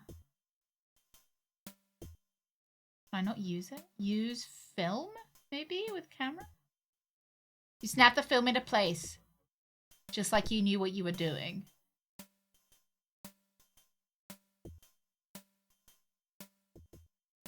The window is closed. Okay.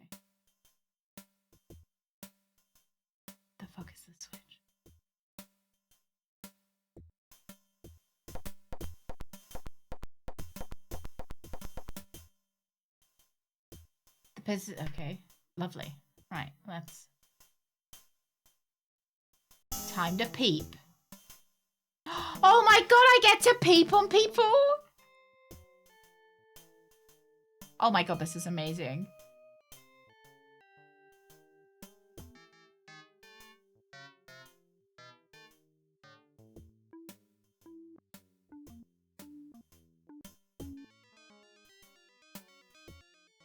Do you reckon that's her?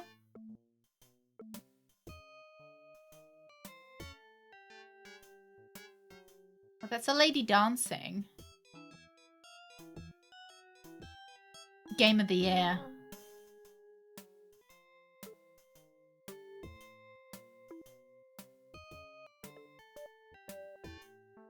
Yes, we are using the lens.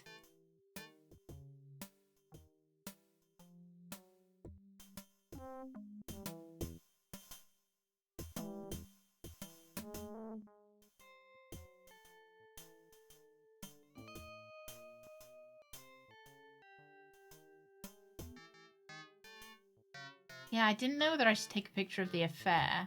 I mean, there's no reason why it's an affair. Could be...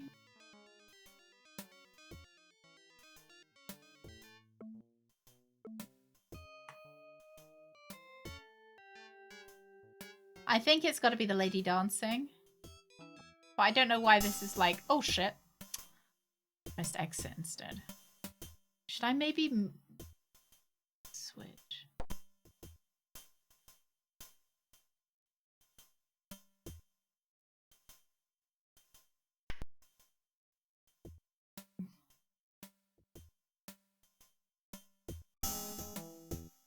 Is there actually, Evan?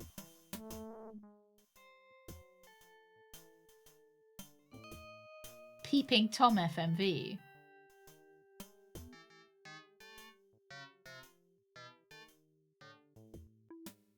Although it would make a nice picture, you must find something more interesting to use for film on.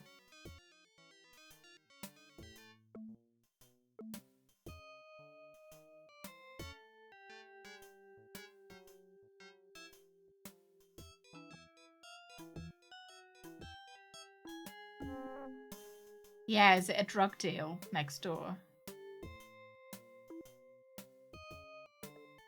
This photo may come in handy someday.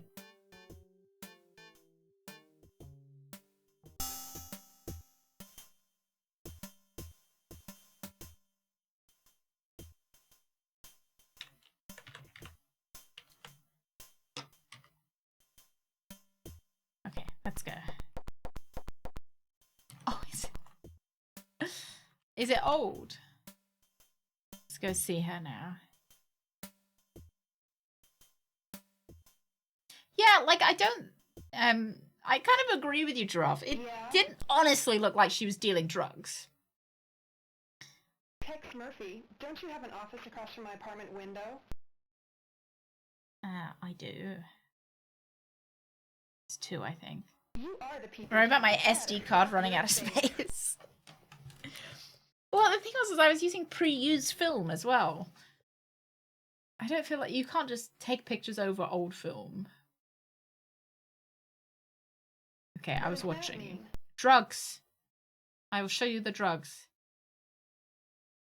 Am I supposed to get the fucking pictures developed as well?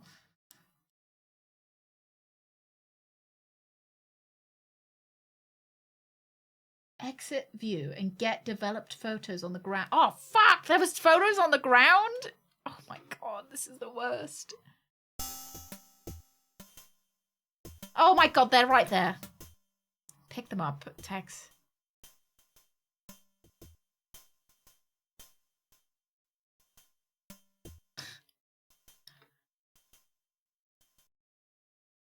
Once again, I am back here to confront you about your drug Tex Murphy, dealing. Don't you have an office across from my apartment window?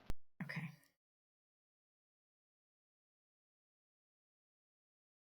You are the peeping Tom. I ought to slap your face.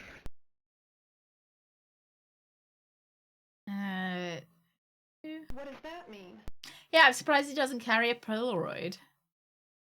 More convenient. Paper? Don't need that. Oh shit, sorry. Photos. All right, I'll ask your questions. I would like to ask my questions. Ask about. Okay, lovely. Angelo Andretti. Spider! Thank you very much for the raid. Thank you very much. Welcome in, Raiders. How was Deus Ex going? How are you enjoying it?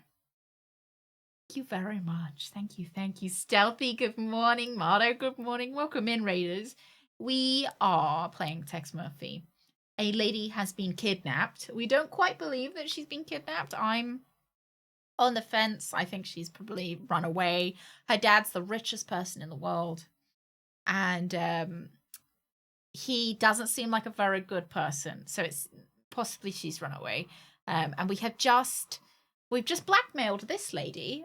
We took photos of her dealing drugs in her apartment. And now we're going to use them to blackmail her. Just good for us. 20 months of bagering. Tuesday, thank you very much for 20 months of bagering. Thank you very much. Thank you. Tuesday, good morning. Happy Tuesday. I made friends with some sewer dinosaurs. They tolerate me, so they don't attack you. They're not enemies. Spider's a wonderful streamer, lads. I cannot recommend Spider enough. I'm sure you've seen Spider before. But really, do go follow Spider. Lovely. I think my bot is broken. My bot usually does the shout outs. Usually does it automatically, but it didn't for some reason. Shit wind. I've seen spiders before. Yep. Spiders are friends. Don't kill them, please. Shit wind, thank you. As some guy, thank you for 29 months. 29 months of digging a tunnel out of Badger's basement with a spoon. Stop. Where did you get that spoon from? You're supposed to eat with your hands like everyone else. Thank you very much. And Shitwin, thank you so much for 31 months. Very, very much. They are enemies. They just weren't too eager to attack me unless I was walking right in front of them. Maybe they're just really short-sighted. They can't see you. I know nothing about that.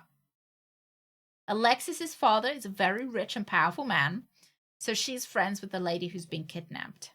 But that did not impress her. Alexis didn't want his help, but she couldn't shake him completely. In the last little while, Alexis started getting very resentful towards her father. That's the company Alexis's father owns. I don't know anything about him. Jacques Barreau.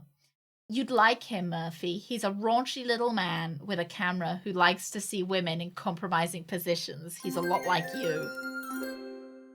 Can you show me a picture of your wealthy dad? Wealthy dad.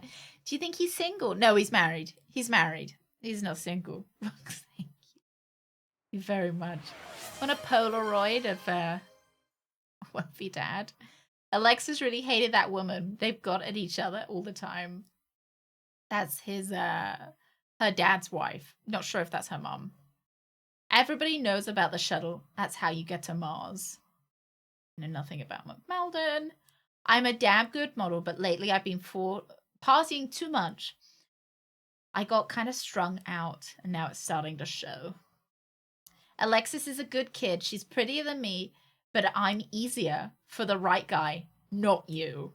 I've got no idea where she's gone, but it was probably with that tall, dumb, greasy actor, Rick Logan. Oh, hang on, I wasn't finished reading about the tall, dumb actor. Rick Logan, if you see her, tell her I'm sorry. I don't know anything about the guy other than that he worked in the movie business. She met him several weeks before she moved out of my apartment. By then, we weren't really speaking civilly to each other. I guess it was my fault. I think you're a disgusting peeping Tom. Alrighty then.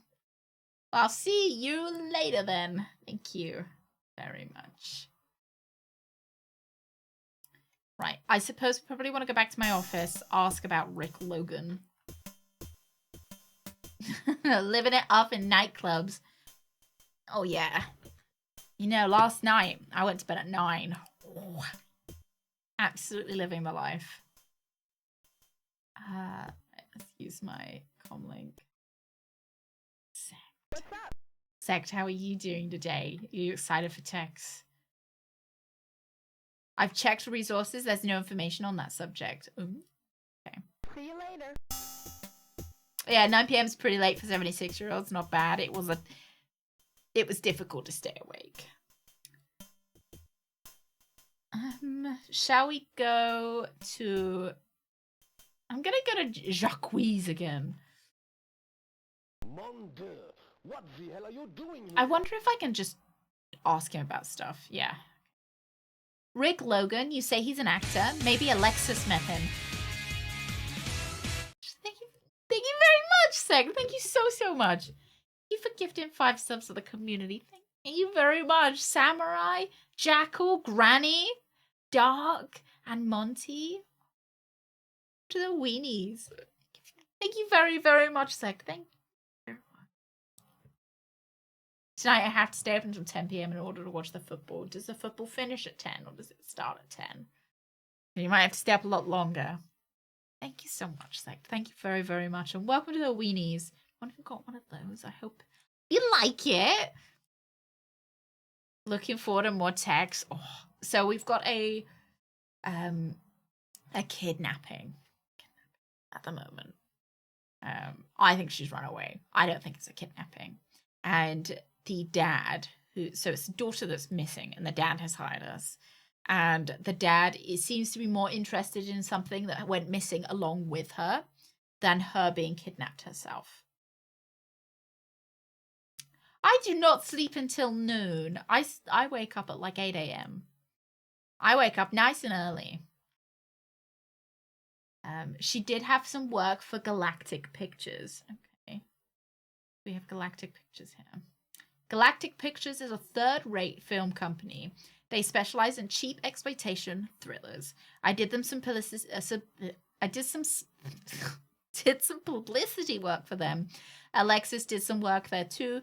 The process of writing theater chairs with electrodes to increase the intensity of film experience. Last year in LA, they smoked and fried 20 patrons of their seats. Needless to say, they've got some legal problems. Oh, so like a 4D theater where you get electrocuted while you sit in your seat. Okay. Corgo 115 hour hype train.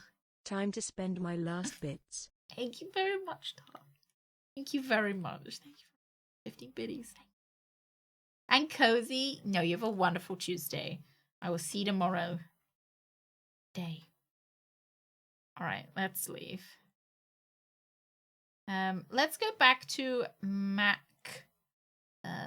Malden. Because I'm hoping that maybe I can see if he'll help me. Way back. Angelo Andretti. I'll check around. Okay, that's fine. No, we don't have anything else to do with him. I don't know whether we can get soft-locked in this game. We could get soft-locked in the last one. Which is why I'm a little bit, like, kind of sussy. This is Darth. Fred taught me how to give you losses bits. It's for a good cause, after all. Thank you, Loss. I mean Darth. I mean Loss. I mean Bread. Thank you, all 3 of you. Thank you. Yeah, the text is awful. Yeah, I've turned over quite a new leaf with waking up early, going to bed early. I'm a new person. Overwatered fictus Benjamins. A highly polished stone bench.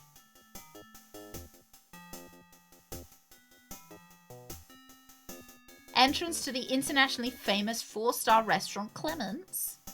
Or entrance to the gift shop Caddies. Let's go to the gift shop first. Trainer modes, please. Would you want one that moved?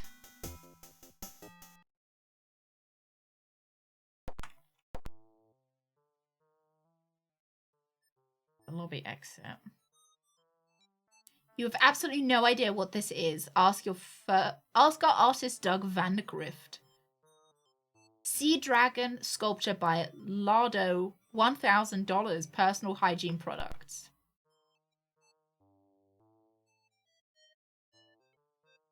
Diamond necklace Cartier, $25,000.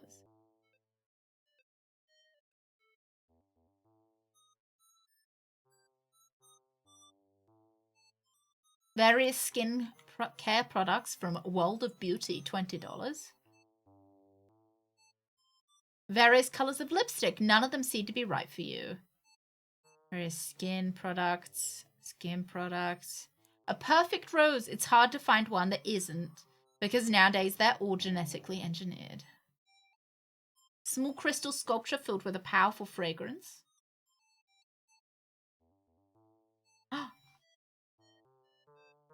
I gotta try. Oh, yeah. Look at that emote. Oh, I love the new emotes. They're so good.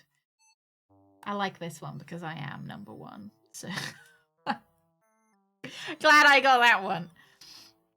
Thank you very much, lads, for the hype train. Thank you.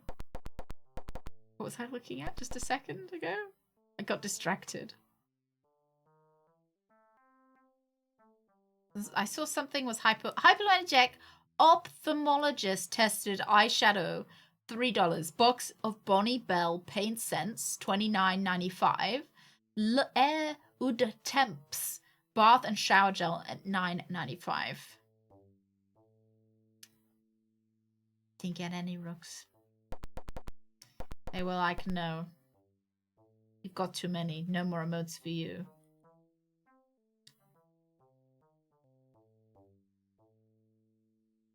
Thing. A friendly counter attendant. You say, nice day. She says, yes, it is. Do you think we can rob?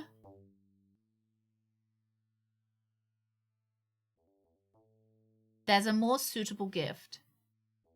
More suitable gift. More suitable gift. All right, I'm just going to try and buy everything. Or I missed the hype train. SJ. Thank you. Oh, I stole the rose. Well, I guess I'm just gonna leave. Thank you for the rose. Can I leave? Shouldn't you pay for that rose first?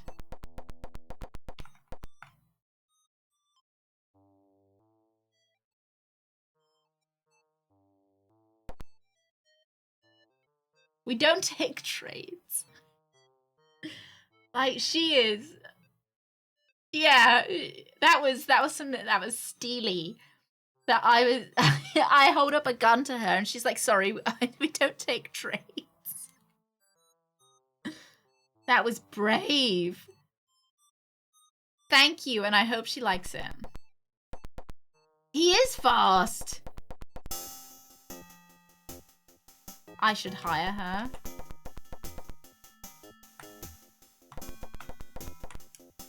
He's sonicking around.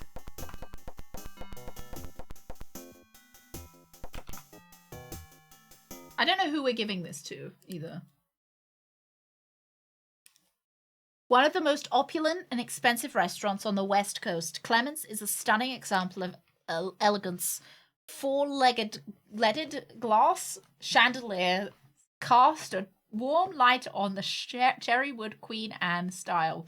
Dining tables, the sound of sterling silver tableware tinkles from the kitchen. Original artwork, leaded crystal, and rare imported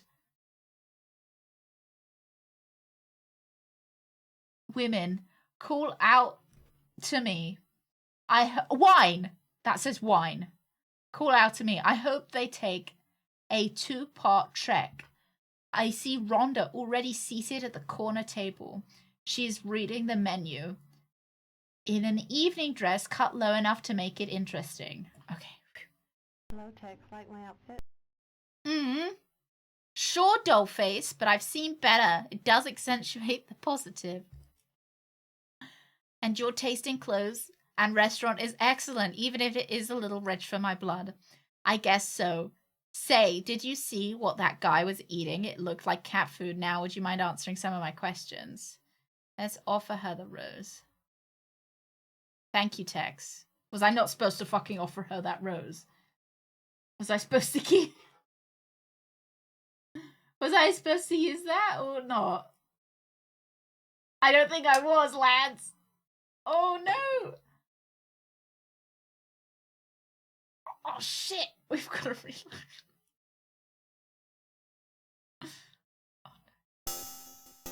I just, like, Sonic out of the date.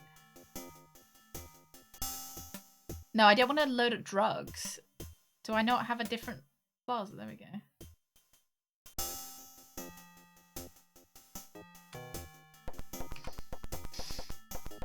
Alright, let's just CBT Sonic over there again.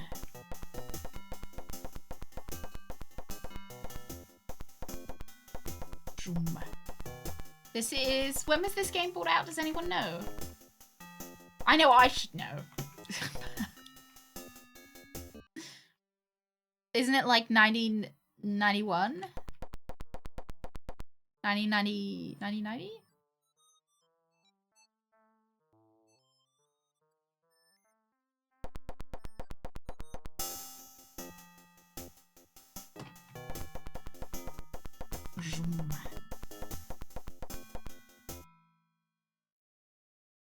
Hello, Tex. Like my outfit? 1991. Thank you. Thank you very much.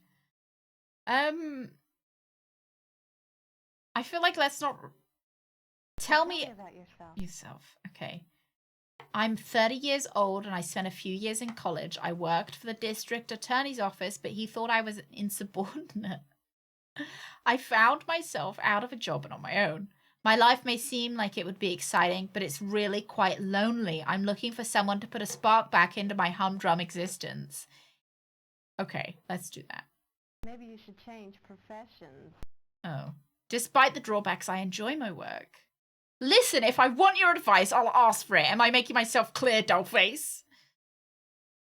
How interesting. Oh no, lads, I don't think she's enjoying our date. Yes, nothing but danger and excitement all the time, day in, day out. What did you say? Oh god.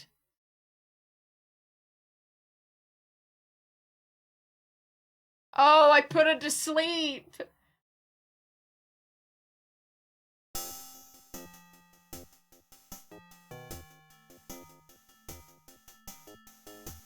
I fucked it so badly. Oh no.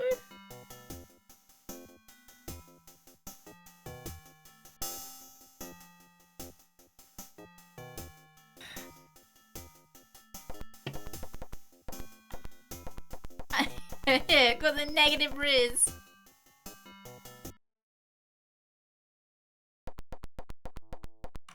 I'm married. Yeah. I just thought it would be nice that, you know, I'm looking for someone to put, you know...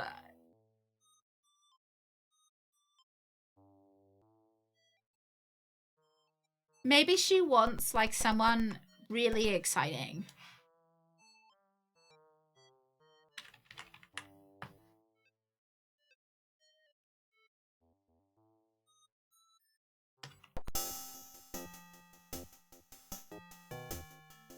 Maybe I should be like, oh, it's danger. Hello, Tex. Like my outfit? Yes, you look beautiful. So tell me about yourself. Hi Badger. This is Loss. I Here are lost. some more bits because you always Thank make you me very smile much. when I start my work day. Thank you so very much, Loz. Thank you. Thank you. How is work going today?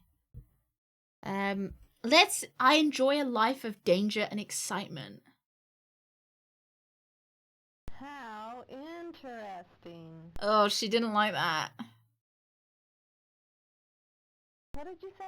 Oh no, lad, she's asleep. Maybe be humble. Maybe I've got to be humble. I thought she might like the danger and excitement.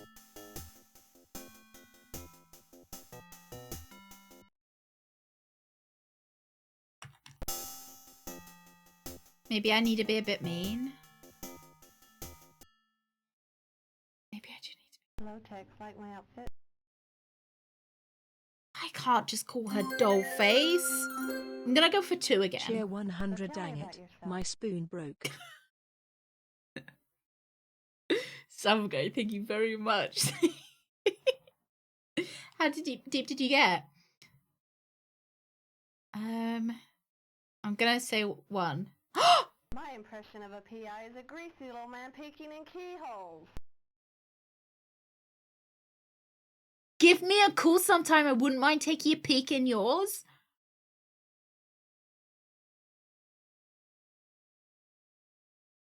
Some may find your remarks clever, but I think you're a repulsive bore.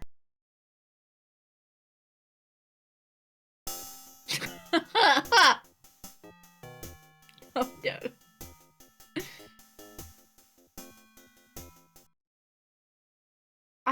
Oh dear. I thought she might like it. I thought she might be like into it. I don't know. Hello, Tex. Like my outfit? You think I should like see what that guy was eating? Are you always this rude at dinner? The higher the tab, the more I expect. This place will set me back. Oh, hey, sweetheart.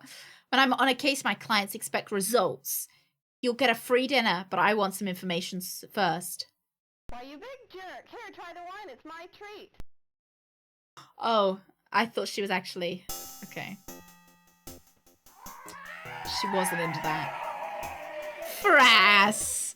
Thank you very much for the raid. Welcome in. I mean, GOG. Thank you very, very much. What were you playing? Some Heavy Rain. Ooh! How did you enjoy Heavy Rain? Have I played Heavy Rain? I have played Heavy Rain, haven't I? Jason! No? I didn't. Jason! Jason! Press, is it your first time playing Heavy Rain? How was it? Yeah, it is! Okay, cool. I have played it. Yeah. How far are you through it?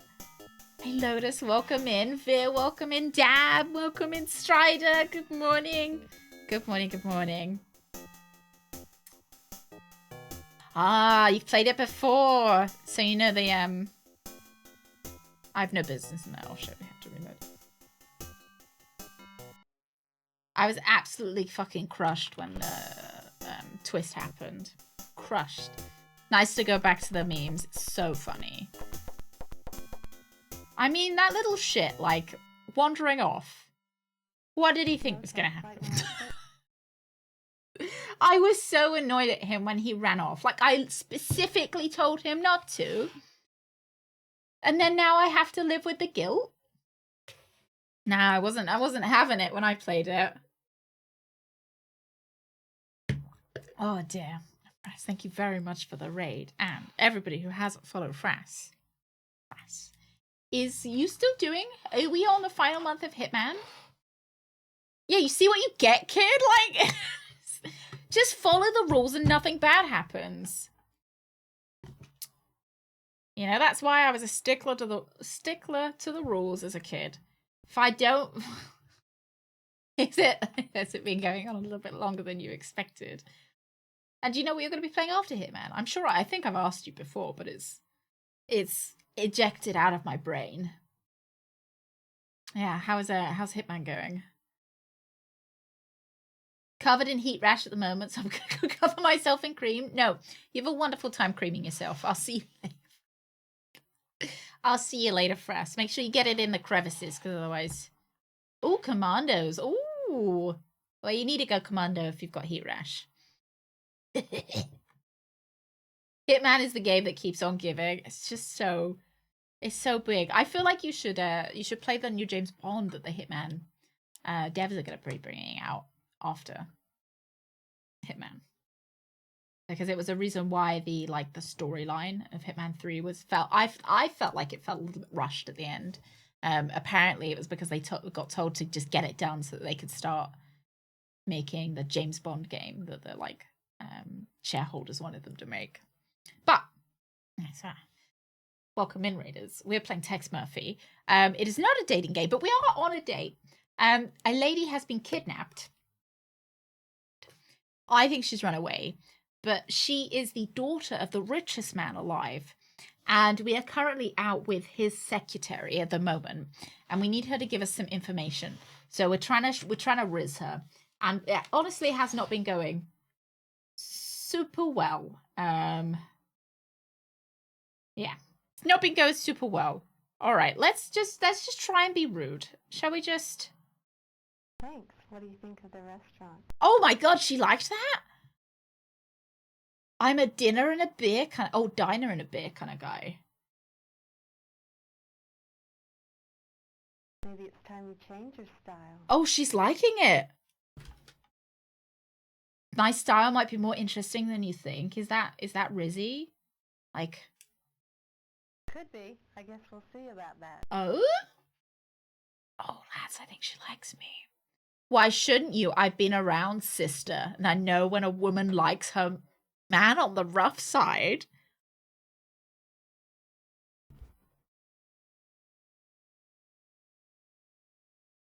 Lads, I feel like I should be being nice to her.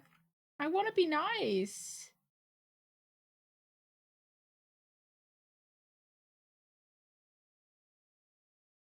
There are times I feel like such a bad girl. Does that make me cheap, Tex?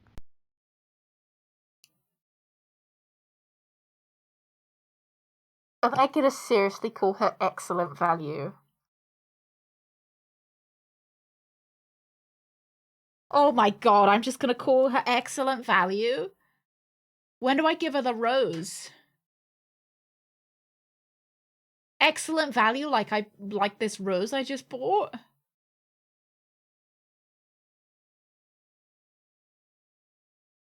Oh my God. All right, you're excellent value. Is it getting warmer in here? Because I'm getting so hot.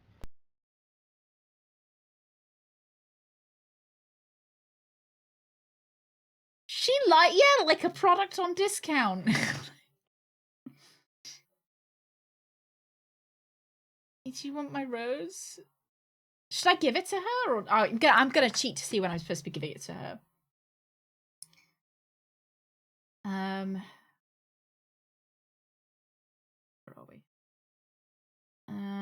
Are we at the plaza? We are at the plaza. Plaza. Don't tell a girl she's worth it. Tell her she's excellent, Excellent value. Chair value. 100. You so kind. You're like a meal deal. Excellent value. Oh my God. This is the worst. This is the worst. All for the rose. Okay, I was supposed to offer it one response ago, but we'll see if this works. Give her the rose. Okay, she liked it.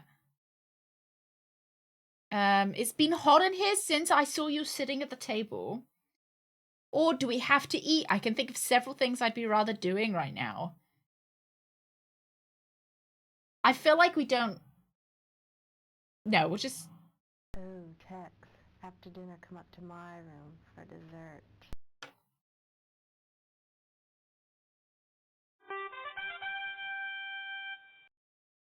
Daniel, thank you very much for the follow. Welcome in. I love to finish off a good meal with something sweet. Well then, maybe now would be a good time to answer a few questions. My God! Then nothing would stand in our way of our nocturnal activities. Tex is like straight back to work. We'll just go with one. Kiss me, Tex. Fucking jump scare.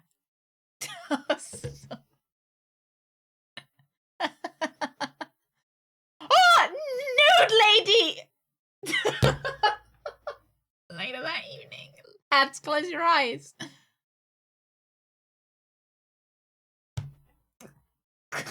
Open your eyes. Alright, let's ask her about my questions. Something has happened to him over the past few months. He's always been quite paranoid about everything, but recently he's gotten much worse. It all started when a package arrived one morning for Mr. Alexander. I handed it to him. A short while later, he became extremely agitated. I asked him if anything was wrong, but he told me to leave him alone. Soon after, he and his daughter had several major altercations, and she would leave upset and crying from his office. The day after Alexis disappeared, I heard him scream, "It's gone." When I asked him about it, he said I misunderstood what he said, but I know what I heard. It's really not a dream place to work. Security is very tight and the people who work here are very cold. The pay is excellent, however, but lately things have not been going well. There is trouble at the Mars facility and the last payroll was missed. Marshal Alexander doesn't seem to be as bold and as confident as he once was. Took only a second anyway, yeah. Yeah, this is after, I think. I've pulled out my notepad and I'm like, right, back to work. Rockwell is our corporate attorney. He has got a lot of brains outside his head. Jacques has been good to Alexis. He found work for her as a model. She made decent money, but never enough to support herself. Nora is Mr. Alexander's wife and Alexis's stepmother. While she is an old movie actress who still has dreams of grandeur, if you talk to her, be careful. She's a crazy, vain old woman, and I know Alexis has always hated her. What's the betting that she's like 30? She's a crazy, vain old woman. Do we think she's going to be like 30 or something? That's the name of the film company where Alexis met Rick Logan. Alexis was working on a picture, but they closed it down and she didn't get paid. I sent several faxes for Alexis to a guy called Calabero, the studio chief, requesting payment, but it was a waste of time. Yeah, it just always fucking creeps up on us, Herbal, doesn't it? Suddenly sex. TMS is the Trans-Martian shuttle. How many terraform personnel get to Mars. Axel, thank you very much for the follow. Welcome in. This was Mac, what's his name? Mac Meldon. He's the police officer who investigated Alexis' disappearance. He asked me a number of stupid questions, and I felt he was a dull, thick-headed, imbecile slug. All right. She's got a high opinion of him, then. Chantel, she was a friend of Alexis. I guess they had a falling out a while back. Rick Logan, that's the name of her latest boyfriend. She had really fallen for this guy. She had a crush on him, but he never paid any attention to her. Then wham! Sex! He was all over Alexis. He was someone who worked in the movies. She showed me a picture of him. He was handsome in a greasy way, I guess. He didn't look like a Boy Scout, that's for sure. He had many opportunities to take her out, but he never seemed interested. Then one day he turned 180 degrees. He was all over her and they were inseparable after that. Maybe something to do with the package? Alexis is a beautiful girl, but she is easily confused. I guess it's because she's still young and her parents never really cared that much about what she did. I hope she's all right and hasn't done anything crazy. The last time she left, it sounded like as if she hated her father, and I know she hated her stepmother, Nora Desmond. That's the guy Calero. I don't know anything about him except he was a deadbeat and doesn't pay his bills. There's the address where I sent the fax messages. Thank you. And doesn't know anything about Angelo. All right. Am I just... All right. I guess I'm just...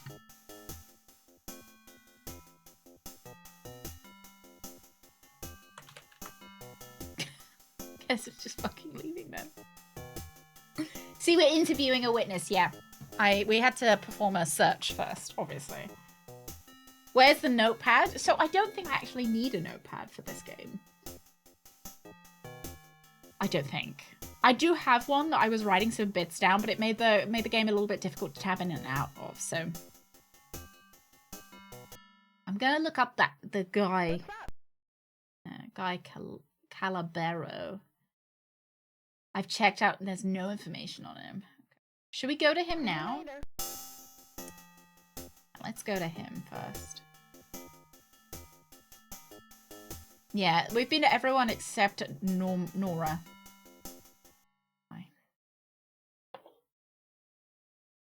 Guy Calabero, owner of Defunct Galactic Pictures, a movie producer, had a face you couldn't forget. Guy had gotten into showbiz in a in a traveling carnival as one of the sideshow acts and had moved down a notch to become a movie producer. He was a natural at B-exploitation movies like The Red Planet Mangler, Return of the Red Plant Mangler, and The Red Planet Mangler vs. Benji. Oh! Doggy.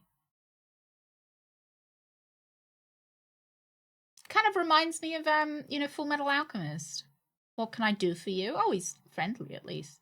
Who hasn't heard of Alexander? I don't know what they do, but they look like they have a lot of money. Don't know anything about Rockwell. Jacques is a freelance photo bug. The studio used him on occasion for publicity shoots. Nora Desmond, last time I saw her in a role, was Joan Collins' grandmother in Dynasty 2000. Yeah. I'm glad you got that with the Full Metal Alchemist. Galactic Pictures ran into some financial difficulties, nothing I won't be able to take care of in a few months. Maybe I'll take the shuttle and try my luck on Mars. Don't know anything about McMulden. Don't know anything about Chantel. Rick Loden. Rick was a rising star here at the studio because he was willing to do his own stunts. Now that you mention it, I remember him taking a liking to Alexis Alexander. During Ozrak Mutants vs. the Red Planet Mangler and several other features, I'd see them leaving the set together. He's one of those rugged individualists. He built his own home in the jungle somewhere. He left a while ago. When he was here, he hung around with a greasy little guy named Johnny Fedora. Johnny Fedora. All right. Alexis did some acting here at the studio, even had a speaking part in the Red Planet Mangler Part 4. As I recall, she was one of the last characters killed in the picture. I consider myself the last of a breed. The independent filmmaker has been pushed out of the picture. Alas, I am the last of the true artists. Tell me about Johnny Fedora. Fedora, I don't know where you'll find him, but that kind of guy is at home in any rat hole. All right, thank you. What about that guy that I was supposed to be interviewing for this guy? Or that finding? What brings you down here, Murphy? Murphy? Looking for a client? I'm not ready to answer any of your questions. So I haven't been able to find Alex Jones. Who's Alex Jones, Waffle? I don't know any, I don't know any celebrities. Are they a celebrity? I can't tell the difference between Mark Wahlberg and that other guy that looks like Mark Wahlberg. A shouty man? Oh, it's an American conspiracy radio guy. Co-host of BBC's The One Show? No, not Brad Pitt. Mark Wahlberg and the guy that played Jason Bourne. Matt Damon. Yeah. Matt Damon. And then there's Kevin Bacon and the guy that looks like Kevin Bacon. The Green Goblin. Ah.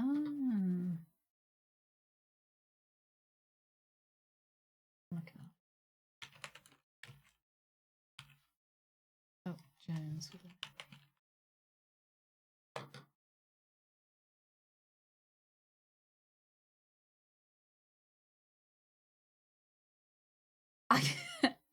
I could kind of, yeah, I could kind of see it.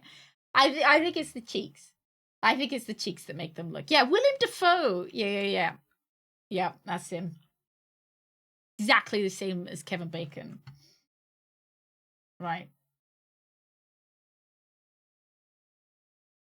I don't think I've got anything. Oh, can I give him this? I don't need that crap. Okay. I think there must be somebody we haven't visited.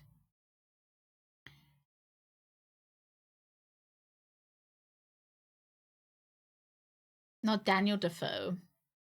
Who's Daniel Defoe? Who's Daniel Defoe? Are they related?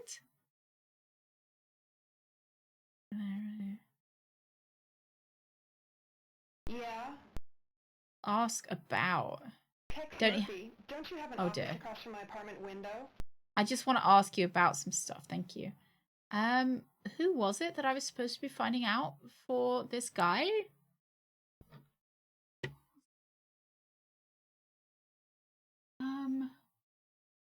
Angelo Andretti. Ask about Rick Logan. Then ask about Galactic Pictures. Travel to Galactic, but it's a dead end. Am I with Rhonda?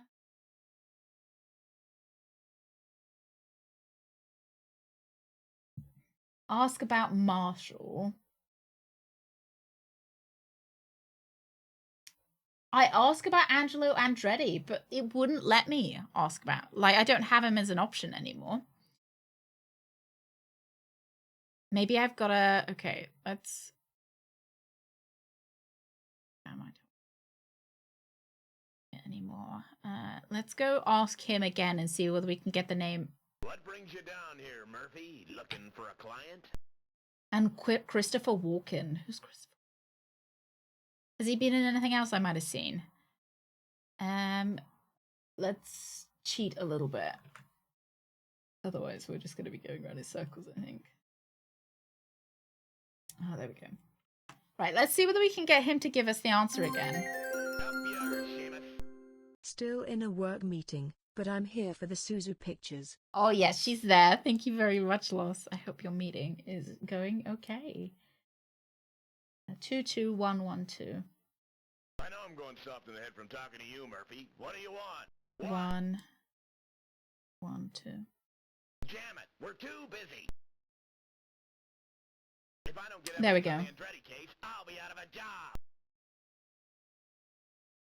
If you want my help, get me some on Andretti. Look at them Suzu chicken legs. Such a cutie. Chicken legs. Thank you very much, Loss. What a cute little chicken lady. Hello. Right. I've almost certainly seen Christopher Walken at least once. Andretti case? I can't see Andretti as like an option for anything. I'll have a look up Christopher Walken though. I'm slightly concerned that I've done this in like a wrong order. Christopher Walken. Oh, was he in James Bond? Was he the evil guy in James Bond? The James Bond movie? You know, the one where he sits in like a glass box? A View to Kill? No, one of the new ones with Daniel Craig. Is that... No, I like Casino Royale or something. He's in this glass box. And he's really evil.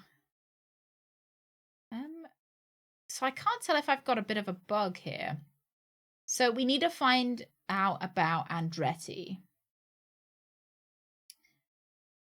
But Angelo Andretti, but I don't have any way to ask this guy about Angelo Andretti.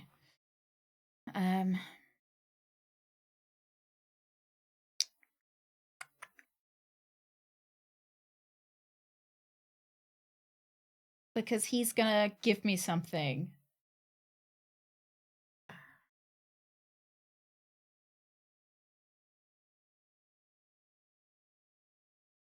Yeah, okay, this is a tad bit annoying.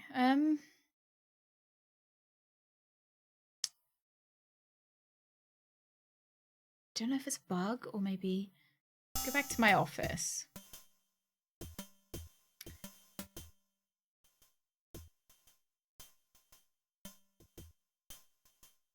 Because we could reload. But I feel like we've done quite well. I didn't do anything in too wrong of an order. Hang on.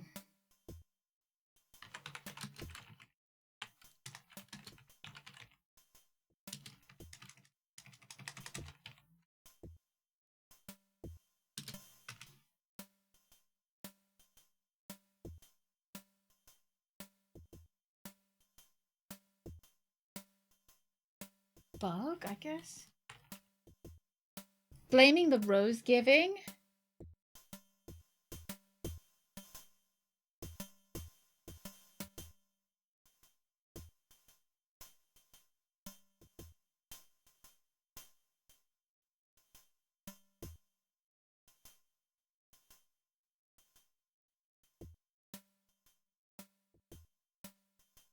Yeah.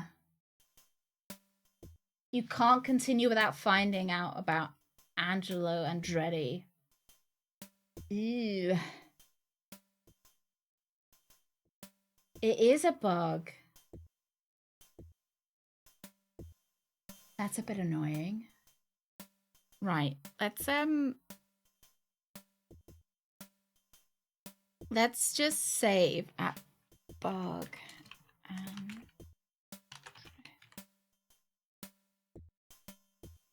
Save there.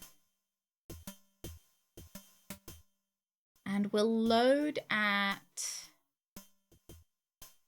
So it's exciting with Plaza. Should we load at sex? And then travel straight to Guy Calabero. I do for you. Ah, there it is! Was it always there?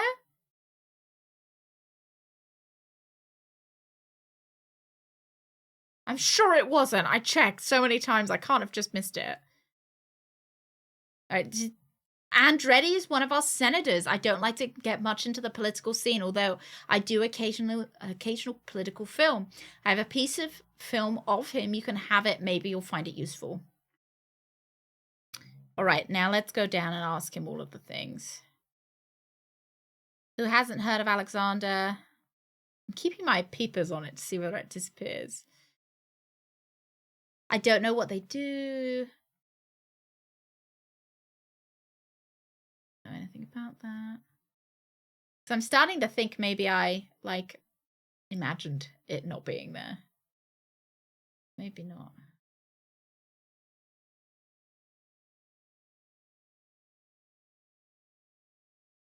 That one. Well, anybody watching the VOD will be able to see if we can go back. No, look, it disappears. It's disappeared. He's not there. He gets replaced by Johnny Fedora. So you absolutely have to have asked about Andretti before you get the name Johnny Fedora, because possibly the game can, this scroll bar doesn't work, presumably. Oh my god, it does work. It does work. It just doesn't look like it works. Oh my god. There's no there's no bar to go up and down. I just assumed that it... Oh my god. You can all laugh at me. It's fine. Can't believe it. How embarrassing. I'm like, yeah, this is a bug, guys. This is a bug. What a dickhead. All right. We can go now. But to be fair, someone else has had a bug that was this. So, yeah, the scrolling column's full. It is, Giraffe. Exactly. It is. Right, let's... Oh, dear. Yeah, it's a graphical glitch. Exactly. Exactly. Right, let's give him the Andretti film. Thanks, Murphy. This is just what I need to nail this guy. Go ahead and ask your questions. All right. He's that attorney that works for Alexander. I never cared much for lawyers, especially the brainy types. I know nothing about Jacques. That woman's right from the bottle. Must be lonely at the big house. No real friends and especially no husband. When Alexander called us in several weeks ago about the disappearance of his daughter, I put several men on it, and they all came up with Zip. Frankly, his kidnapping story sounded like mouthwash. I suggested he hire a private consultant in to investigate further. So you got to meet and converse with the great Alexander, huh? Knowing you, I'll bet you'll end up kissing the feet of that big-hearted, wonderful man. That's a big place. I wish I had as many security people working on the force as Alexander had in that big building. Okay, know nothing about that. Galactic Pictures, know nothing about that. That's... What kind of PI are you? That's the Trans-Martian Shuttle, you dimwit. Me, I'm not doing so hot right now, Murphy. I appreciate your help on the Andretti case, though. Know nothing about that. Rick Logan, that's the name of someone Alexis knew. We never could find the guy. Alexander's daughter probably ran off because she was so sick of the old man. Can't say I blame her. He's a real pain in the butt. No, nothing about Guy. Johnny Fedora. Johnny Fedora? Oh, the little maggot we found in a dumpster several weeks ago. He was a petty criminal and a cheap thug. Looked like somebody got sick of him and put a couple of slugs in his worthless hide. He had an old shanty just outside Freaktown in the hot zone. Nobody stays down there long because of the radiation. He had lined his shack with lead and was living right near the ocean. Here's the address. Oh, he's right next to the ocean. Oceanfront property. Angelo Andretti. He was that big shot congressman who was murdered with that film you bought me. We can track down the killer. I thought it was just like a film. That's like, I don't know, there being a crime involving Emma Stone and you turning up with an Emma Stone film, like Spider-Man, and they're being like, oh, thanks, now we can track her down. It's good you've got thick skull, Murphy. It protects the weakest and most insignificant part of your body. Okay, thank you. Right, I guess let's go to, yeah, let's go to this guy's house. Herbal, I'll see you tomorrow.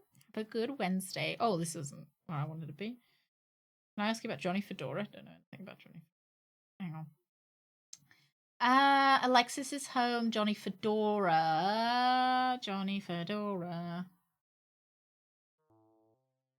Johnny Fedora certainly picked a garden spot. Even Freaktown could not compare to this desolate hellhole. The ground around the junkyard has an eerie glow of low-level radiation. The wreckage of autos, trucks, and aircraft rust in the crater of a battlefield nuclear blast. These are the charred hunks of machines left after the war, all contaminated by radiation that would last 12 million years. I see an old railroad card that matches the description I've been given, Fedora's house. There is some sort of dog chained up near the place. It's mutated cross between a bulldog and a rhinoceros.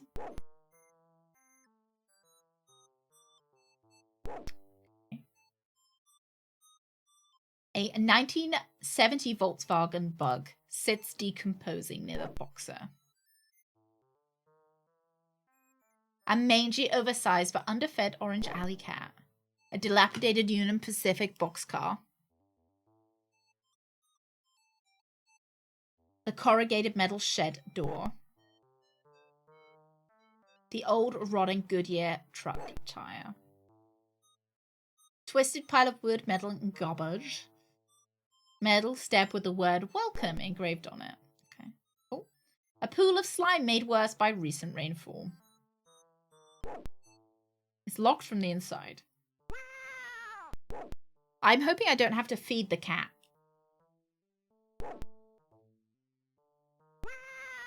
To the dog. So I think this is a nuclear war against other, like, Earth people. Yeah.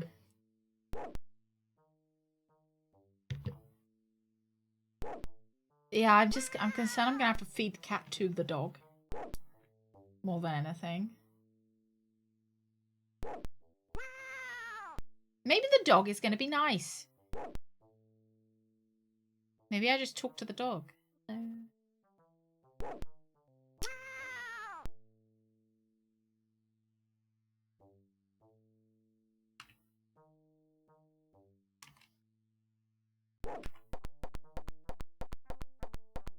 See whether the dog's gonna eat me or not.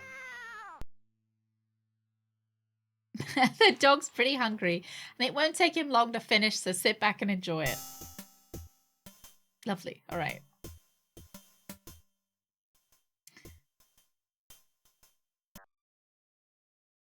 I did feed the dog, that's true.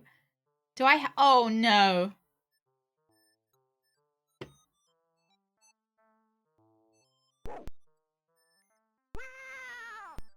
Oh, thank God.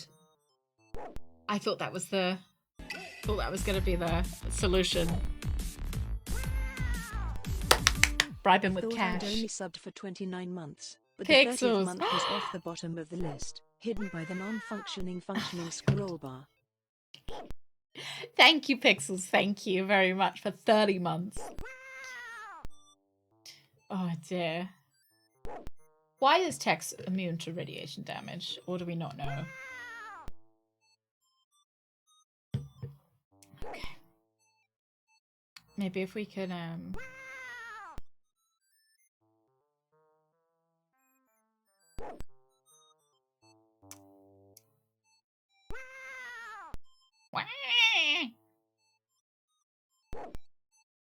Can I like open? That doesn't open.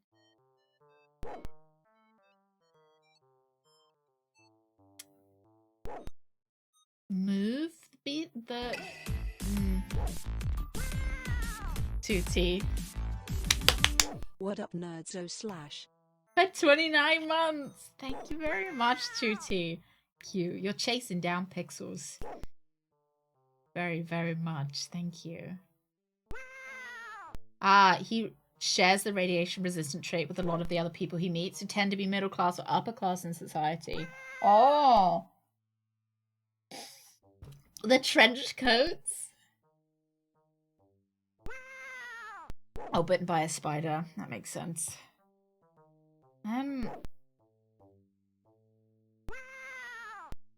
Maybe something like this. Yeah, the cat has to do something. A primitive power line hookup between the shed and the boxcar. The rusty remains of a Toyota pickup truck.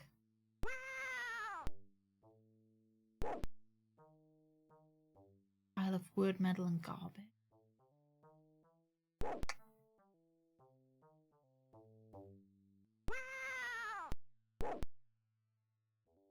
Because I don't have anything that could be, like, remotely useful. Like, other than a gun. Shoot the cat as a warning.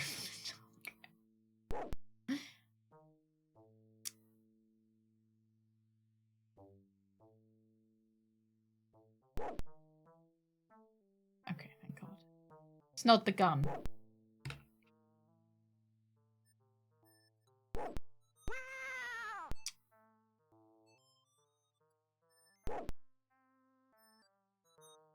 A small tear in the roof.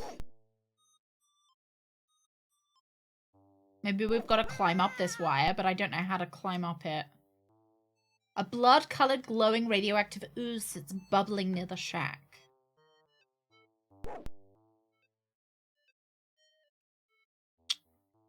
Looks recently repaired. Shed door. Maybe I could...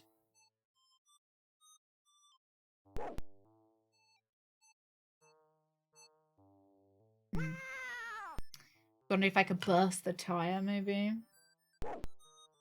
Wonder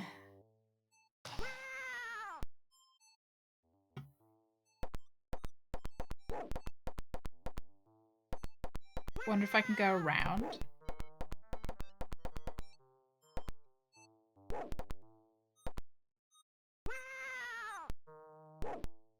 You're not close enough.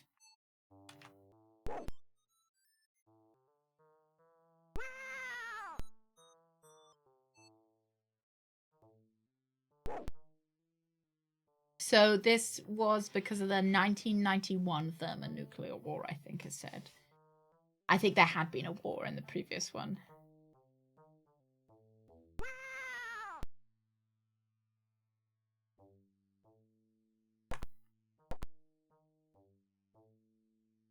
A peculiar tingling sensation fills your entire body as your internal organs are barbecued. Oh.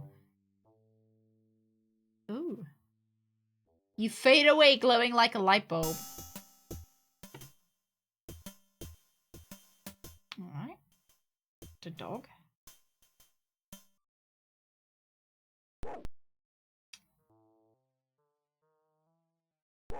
I wish there was an option to, like, climb up here. Maybe go to up here? You can't go there. No way up. Disgusting.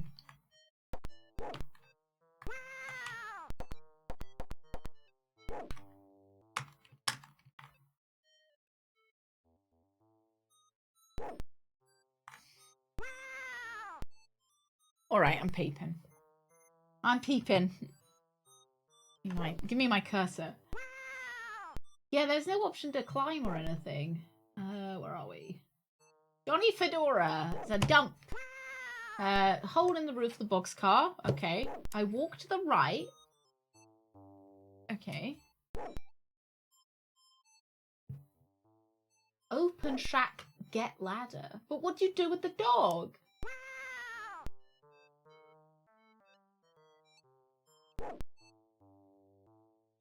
Are you telling me the dog just... The walkthrough doesn't have what we do with the dog. It just says walk right and open the Someone bloody... rescue Owen Wilson's cat. Wow! 8 pixels. Wow! Yeah, I can't cut it though. Yeah, see, look, he just murders me as soon as I get anywhere close.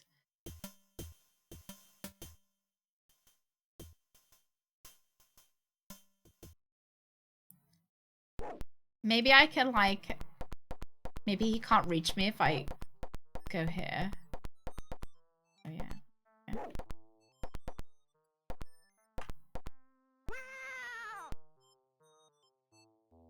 I didn't have anything to feed him. Not close enough. Oh, shit. He ate me again.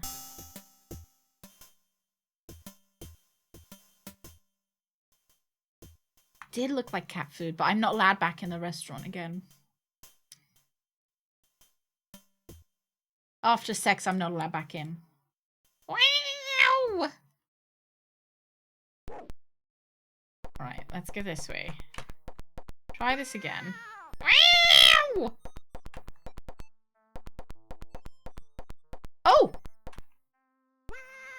Wow! Right, what are we looking at here? The rusty remains of a Toyota pickup truck. Can I maybe open the door? Rusted shut.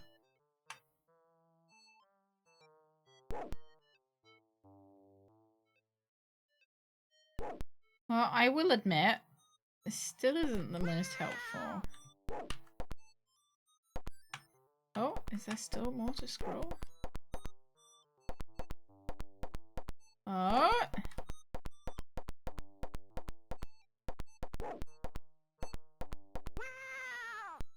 What do we got here?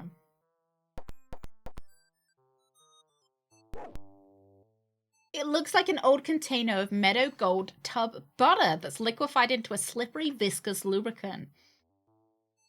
Right. We can give that to Rhonda later on. Can't take the lube? Fine. The door slides open with a jerk. Let's get that ladder. Yeah, it won't let me... I don't know if I can open the lube. That doesn't open. It's a bucket, of course it doesn't open.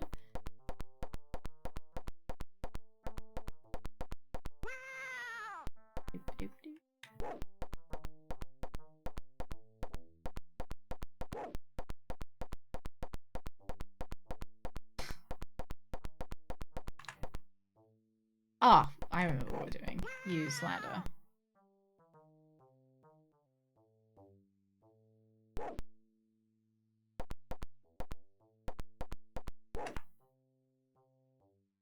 Carefully climb the old ladder. Open. The hole doesn't open. Go into it. You drop through the hole. Lovely.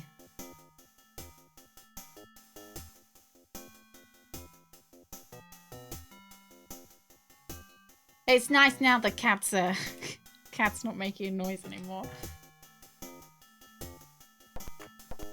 Alright. A plastic bucket filled overflowing with deadly acid rain. Looking over there reveals nothing of interest. Various junk found out in the yard. Clothes, socks, underwear. A hat box where Johnny keeps his trademark, a black beaver fedora. A large lead-lined oak door contaminated.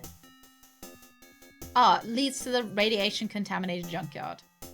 All that is left of Johnny's 59 Buick Roadmaster accidentally left on overnight in Freaktown.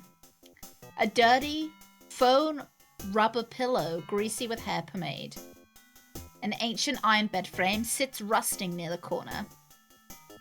An antique bric-a-brac lamp from the 1940s. Woo-how. Wow!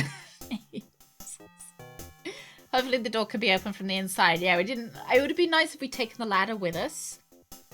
I wasn't supposed to take the ladder with me, was I? I'm sure it'd be fine.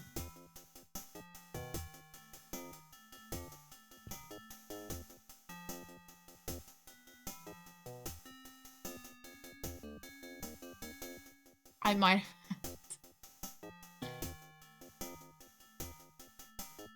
I might have had to get the ladder.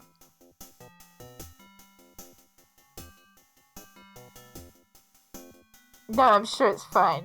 I'm sure it's fine. A tin of chewing tobacco, 1/2 pint bottle of rye whiskey, pocket watch, and mountain of unpaid bills. It appears easy payments make Johnny very uneasy. Newspaper dated April 2016. Stanton expedition discovers Earth colonists destroyed. Newspaper dated June 2017. Doomsday. Nuclear missiles strike without warning. Damage and destruction are beyond belief. August 2016. Suspicions continue to mount in the wake of growing evidence that linked members of the Stanton expedition to the massacre of a group of Earth pioneers who had established a colony on the Martian surface.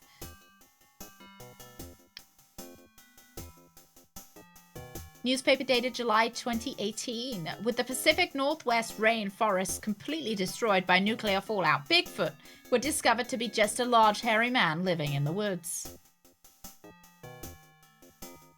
A very dull butter knife lies here. Alright, let's start picking stuff up, I guess. Right, let's open his drawers. Doesn't open? You serious? The dress doesn't open? Okay. Let's move his pillow. You move the pillow but find nothing of interest. You attempt to move the bed, but it is rusted to the floor.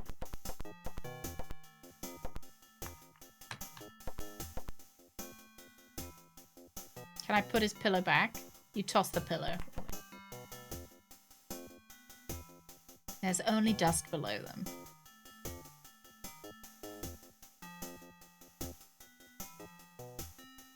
You slide the drawer open. A tin of chewing tobacco. Oh, can I just pick it up?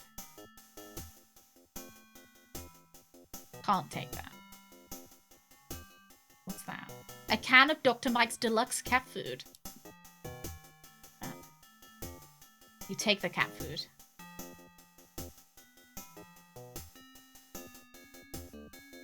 Get the butter knife as well. Can't take the papers.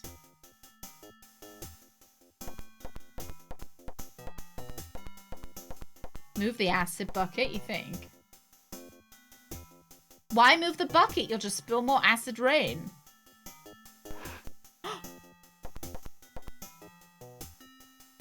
That was an accidental click. A crooked tear in the lead shielding. Hey, Pino! You grasp the edges of the lead shielding and easily fold it back, revealing a hidden safe. A lead-lined black titanium wool safe. You attempt to move the safe's handle, but a 220-volt charge knocks you flat on your keister. Maybe I've got to use some, like, gloves or something?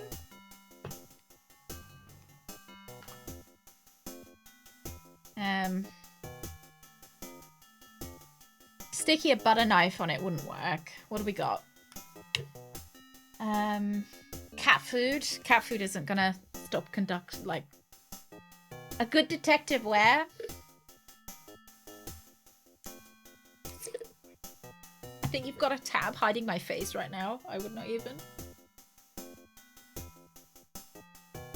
As I take a peek at the walkthrough. Wall, blah, blah, blah, blah, blah. Let's move it, find a large tear in the wall. Oh, I remember seeing a cable going to the boxcar. Yeah, I remember that cable. You guys remember that cable? Yeah? You unlatch and open the massive oak door that leads to the junkyard.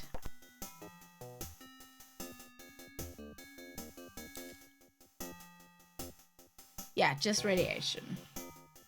Dumping the water on it. Sense.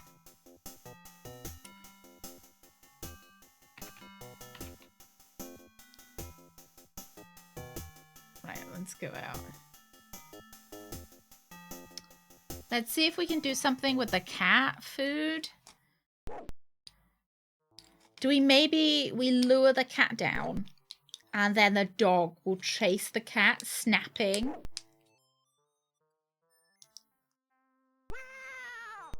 His leash. Let's try it.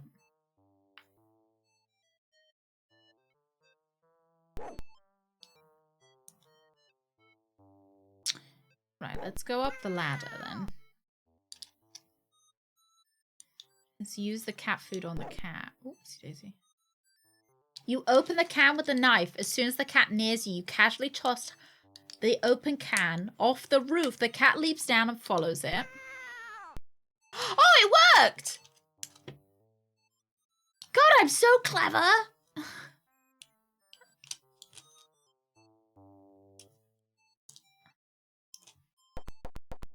I didn't even look that up!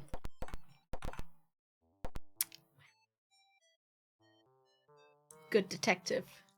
The store slides open with a jerk. Let's have a look what we got. An outdated Kenmore positron power generator is humming noisily and vibrating. Let's move the switch. That won't move. Well, the switch will, right? The lever screeches as you move it into a new position. Right, let's give it a go. Now I did feed the cat to the dog. Well, if the cat runs fast enough, it'll be okay.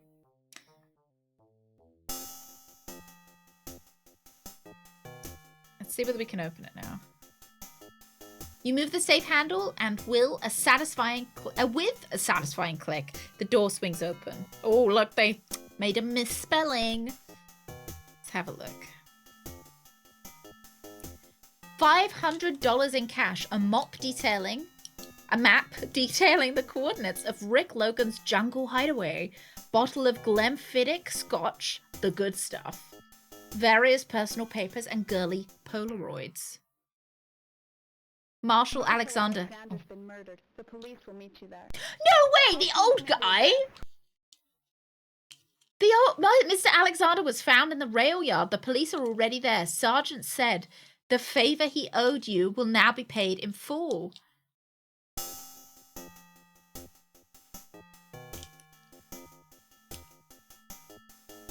All right. You gingerly remove the contents of the safe. Inside the safe is a note from Rick Logan. The Oracle of Stone has been obtained. I'm making arrangements for it. Meet me at the jungle coordinates 1770.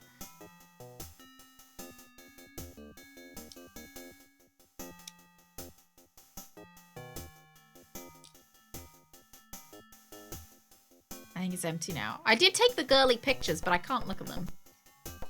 Those are dark times indeed. I don't know much about scotch. Is Glenfiddich not? Should we take this as well? Take the ladder? I can't take that, okay. Travel. Let's go to the... Is he? Desmond Alexander. Rick Logan. Murder scene. Oh. It's weird for a rich guy to die here, though.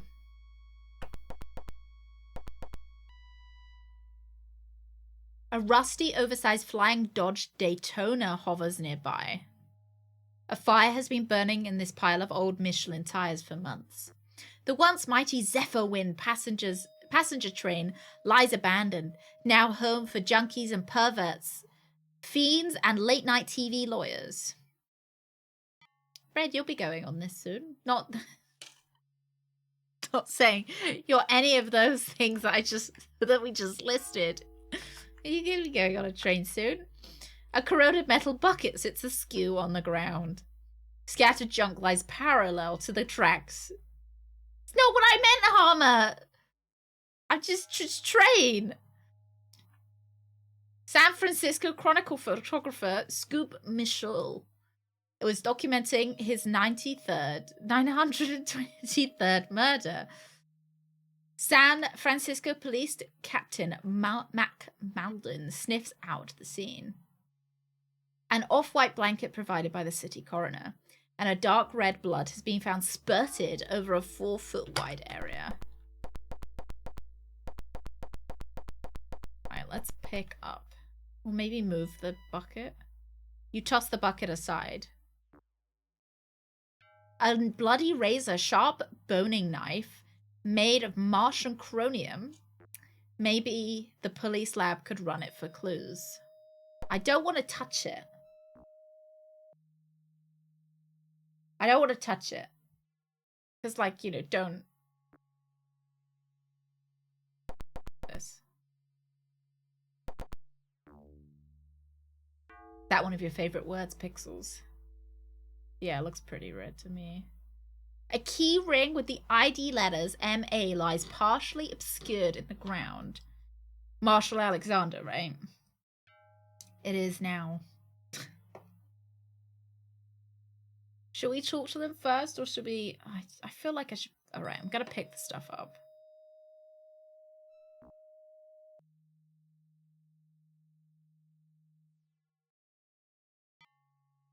Or I could cheat and see that I'm supposed to pick them up.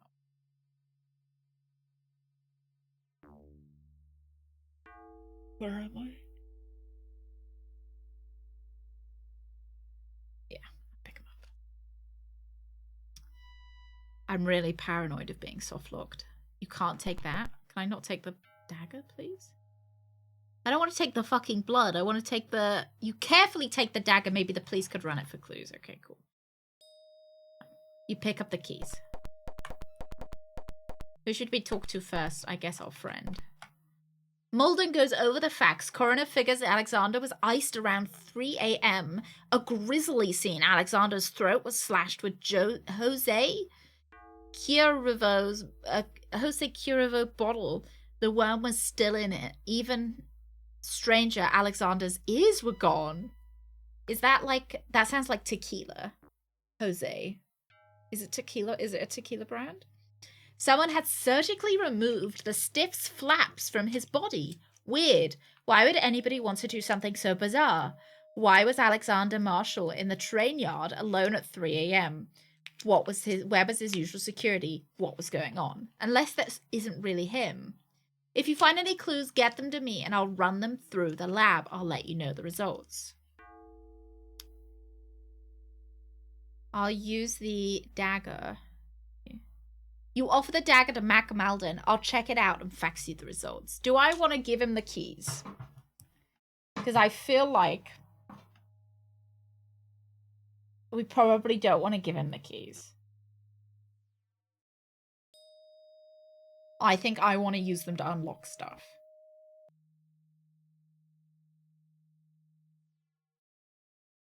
Scoop thinks that someone had to be pretty cruel to cut off his ears.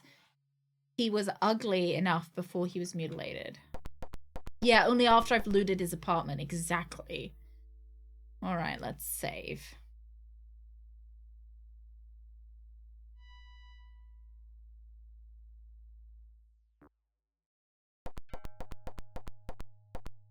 Can we move the sheet? You pull back the cover and reveal a disfigured man lying in a pool of blood. The mutilated blood-soaked earthly remains of Marshal Alexander. You move the stiffened body slightly, but no clue is found. His ears are gone so he doesn't hear you. Sorry, that's a job reserved for the medical examiner. Okay, let's just put his thing back on. You move the stiffened body... No, I want to put his blanket back on him. Okay, I don't want him to get cold. An eerie murder. From Rockwell Bach. Mr. Murphy, as you know, Mr. Alexander is dead. Because of problems with the estate, we would like you to continue your quest for Alexis. We will pay the same fee. Probably because there's gonna, like, all of his money was supposed to go to Alexis. But if Alexis has been kidnapped or, you know, is dead, the money will presumably go to his wife. So that suggests that his wife had a motive to get rid of his daughter and then kill him. Yeah, if he didn't notice me picking up the keys, he doesn't deserve them. He's not a very good cop, right? Should we go to, we'll go see Bach, I think. Let's go to, where is he? Rockwell's house. What can I do for you? I'd like to ask you about the murder if I have. Marshal Alexander. With the death of Alexander, the control of his wealth will pass to Nora Desmond if Alexis isn't found. Okay. Nora...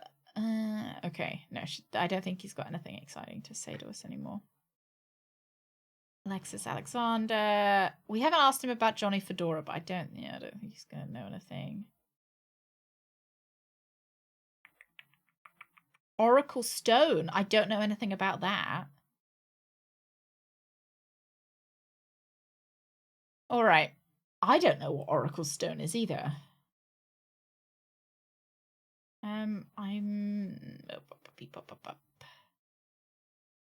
We could go to what's his name's office.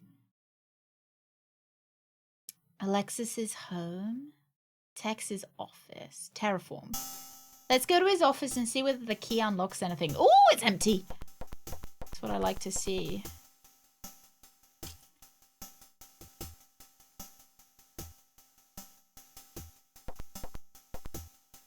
Well, it's kind of a bit sussy, isn't it, actually, that his office is open?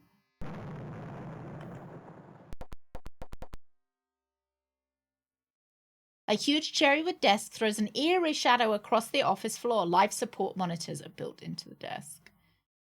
Because it suggests that he couldn't leave his office because he had life support monitors in his office. So what was he doing at the train yard?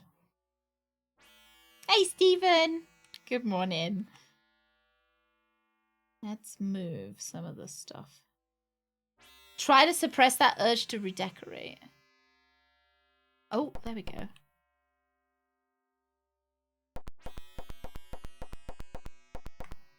A grey Grundig 12-inch wall safe that requires a key.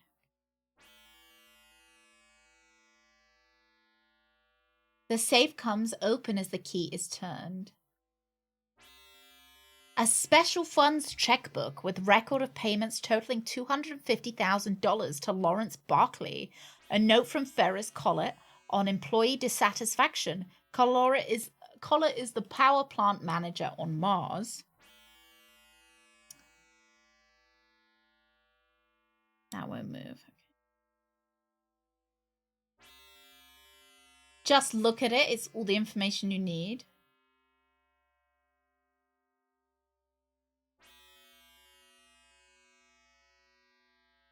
I'm not supposed to take it.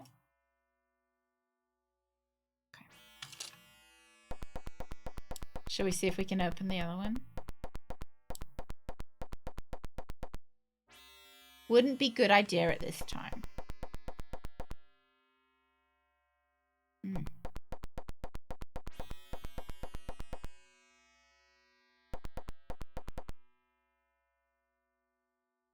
An original Renoir. Let's put it back then. I I was hoping I could close it so people wouldn't know that I've been here.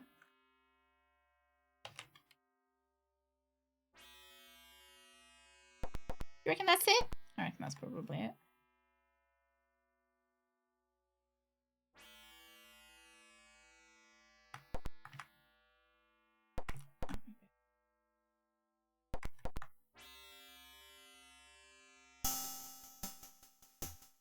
It's weird that Rhonda isn't here.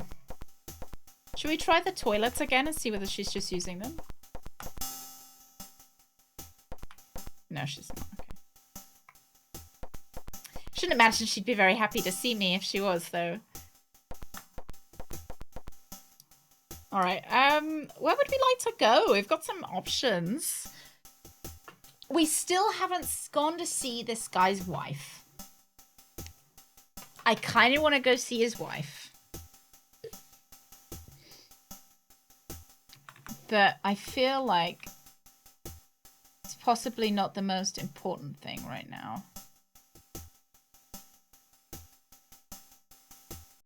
Oh, well, I accidentally clicked it, so we're going to see his wife anyway. Okay. Nora Desmond's house is not so much. It is smaller than the Palace of Versailles and probably has fewer windows than the New York Trade Center. I walk to the side entrance and press a bell. Somewhere a set of chimes is made, deep and mellow sound. A man in a striped vest and gilt buttons opens the door. I give him my credentials and tell him why I'm here. He leaves for a minute and returns. Mr. Murphy, if you will come this way, please. We go down a hall. It is a very quiet hall. We turn a corner and there is more hall. The butler reaches a door and knocks. The door opens and there stands Miss Nora Desmond. I remember gazing at her in films when I was a tyke, but seeing her now is something of a shock. She has been worked over more than a few times with a plastic surgeon's scalpel, but her face still looks old enough to be her own mother's. She is having a difficult time getting her eyes to focus, and by the fragrance, it is obvious she was sloshed. I think myself that drunks often let their guard down. If I am careful with her, she might just be loose-lipped enough to tell me something useful. No, I suppose not. I suppose not. It's 1991. I'm a mod, though, Stephen. Don't forget that. I'm always watching. Arthur, good morning as well. Now he's dead. I'll own Terraform if Alexis can't be found. She's probably dead in some alleyway. Soon it will be all mine. It's my husband's company now, but soon it will be mine. I know nothing about that. A slimy ambulance chaser, if you ask me. What the fuck is an ambulance chaser? Haley. If Brad was here, you'd be banned for that. For miscreants like Haley, right? I know nothing about that. Tell me about yourself. I was big, big, big. I gave it all to him, that ingrate. I was beauty beyond compare, a movie star. But now what am I? Well, someone else wants me. Lowell Percival is interested in me, and he may just get what he... Oh, hang on. I wasn't bloody finished. He may just get what he wants. Okay. Galactic Pictures. I've seen some of the aberrations they call movies. I work for legitimate producers. EMS. I know nothing about that. Nothing about that. Nothing about that. He's a powerful man, and someday he'll be bigger than my husband. A man like that knows what he wants and takes it. He wants me, I'll tell you that. That's Lowell Percival. He's probably going to marry her, then divorce her, and then take the company, right? I know nothing about that. Fred missed the bit about the train. She's a no good tramp. Well, I say good riddance. No sweat off my nose. I say she doesn't deserve a cent of his money. I've been with him all these years, giving him my love and respect. She treats him like a cockroach. If he dies, she's going to get rich. That isn't fair. She's only my stepdaughter anyway. Nothing about that. I I know nothing about that. Nothing about that. Nothing. You are a handsome devil. Maybe you and I could make some music together. All right, thank you, ma'am. This was lovely. We should have bought the rose for her. I did not say mean things. Oh my goodness. There was a train, and I thought, hey, Bread's gonna be on a train soon. Where do we want to go now? Power plant, Dr. Lawrence Barkley. That's her boyfriend. We could go see her boyfriend. We still need to see Guy Calabero. I feel like I've got too many options. Let's go see her boyfriend just because he's higher up on the list. No, let's go see Guy. No. Yeah. I can't get there from here. I guess let's go see Guy. What can I do for you? Oh, I don't actually have anything to do. I have anything for you, sorry. You were not the guy that I thought you were. What's Oracle Stone? I don't know anything about that. Well, I don't know what it is either. Okay, all right. Let's maybe I'm gonna go back to the lawyer.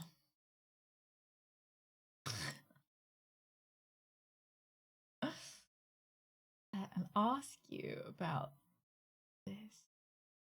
Don't know anything about that. Oracle Stone. Don't know anything about that. Lowell? I did say that, Haley, didn't I? Yeah. Yizu, good morning. Are you ready to solve some crime? Lawrence Barkley. Don't know. Let's go back to my office and use my comlink. Hey Jeffrey, good morning. Hi Stacy. Marshall Alexander, Collier Stanton, Terraform. I don't know if we know what this is. I'll transmit the information. Head of Stanton Expedition, the first major scientific group to explore Martian ruins. Stanton is believed to have ordered the execution of a group of colonists to obtain an ancient Martian artifact. Newspaper reports from the period indicate that he may have been killed in a D-Day attack before he came to trial. I'll transmit the address. Oh, wonderful. He's a surgeon who has a practice on Mars. His office is in the Marineri City. McMalden, Stanton expert. I'll transmit the information. According to 20-year-old newspaper articles, this was a scientific expedition that was massacred a group of early Martian pioneers. Yeah, Marinara City. It's tomato-based city. It's full of Italians. Oh dear. I'm sorry, Brett. I'm sorry. That's why I knew I could say it, because I had us muted. Okay, Lowell Percival. I'll transmit the information. Lowell Percival runs several large silicon mining facilities on Mars. He has an office in Marinara City. Okay. Rick Logan. Alexis. Ferris Collett. No information. Guy Caballero. Oracle Stone. No, nothing on this subject either. Johnny Fedora. Tex Murphy. See you later. Susie's just being a little scrub bag. I have to play Train Simulator to prove that I don't hate trains. Is there a train simulator? Could you play as a steam train? Yeah, I show a bit more respect to train users in general. Instead of making such cruel remarks. There is a train simulator. I just I can't stand people who take trains. She's awake and she's looking at me. It's not even like, usually she wakes up at 5 because when stream usually finishes. There's a whole genre. I'd like steam trains. Steam trains are my favorites. But I also quite like like the Amtrak trains, I like. She's like, Mother, I'm awake. Can you give me a snack? Oh, I don't think I'd want a Thomas the Tank Engine game. Thomas the Tank Engine gives me the heebies a little bit. There's just something... You remember that episode where they boxed that guy up? Like, they basically buried him alive? Okay, I'm gonna see where... Alright, I've kind of done the right thing. I didn't need to go see Norma, or whatever her name was. Nora. Right, let's travel to Rick. Ooh. Ah, this was the one I was looking for, the jungle retreat. The coordinates I've got to Rick Logan's hideaway are vague at best. I can see nothing from the air, so I set my speeder down as close to the coordinates as possible and climb out and take a look around. The Central American jungle is an oppressive, hot, steaming mass of green vegetation. I find my way to a narrow pathway that leads through a swarm of tall trees and thick undergrowth. It's the only pathway around, so it's the best bet I've got.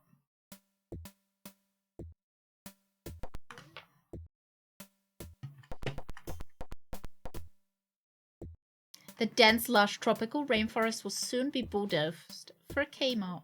What's a Kmart, lads? Oh! Obviously, Rick Logan has a few tricks up his sleeve. Tremendous weight hits your head. You mumble, watch out for that tree. I didn't save. When did I last save? Lou?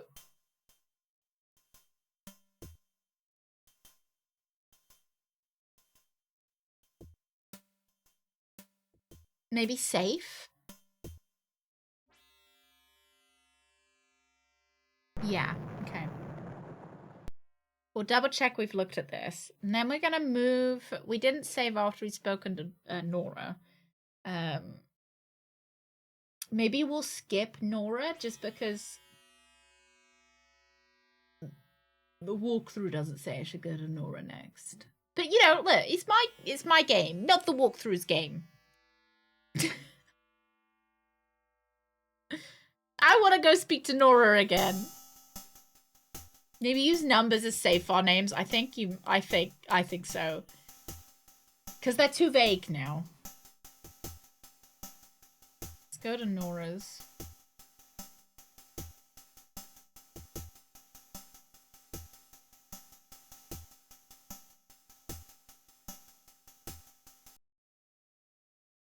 Use numbers and words? No.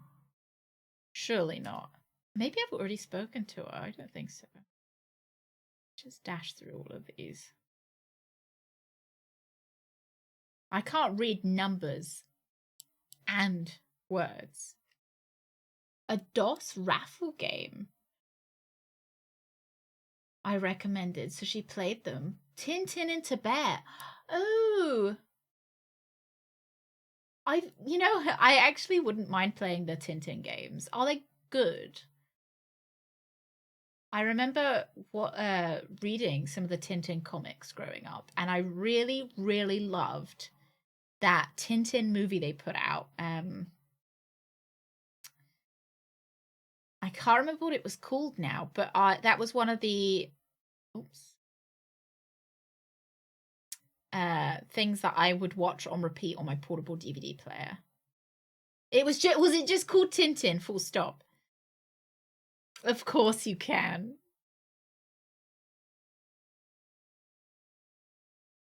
Nothing about that. Tex Murphy. And she calls me handsome. Right, now I can leave. And then we will head to... What was his name? Where are we going? Rick Logan.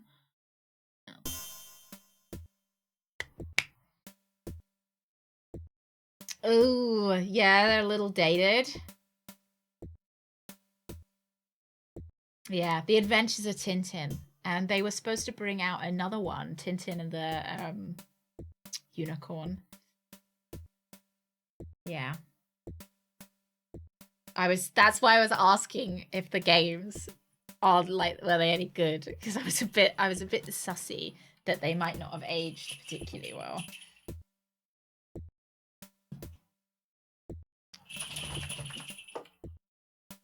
Oh wait, we'll just put it to 1. Are the sequels in development hell? I'd play on the emulator for save states. I've been thinking about doing I want to do the Professor Layton games. And I would like to play Spyro Season of Ice. I think that's what it's called, which was on Game Boy. And it's one of the games that Game Boy Advance, I never finished as a kid. So I'm thinking about maybe doing those. I was a bit more of a Obelisk and Asterix fan as a kid. Where's my mouse? It was my preference. Yeah, on stream.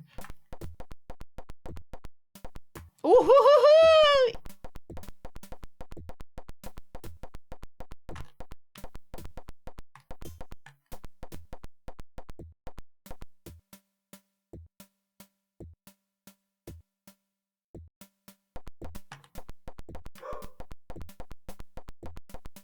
This one didn't fall down. Slowly sinking in the slimy ooze, you think several Jello wrestling matches you've attended, but no more. Oh my god, I died!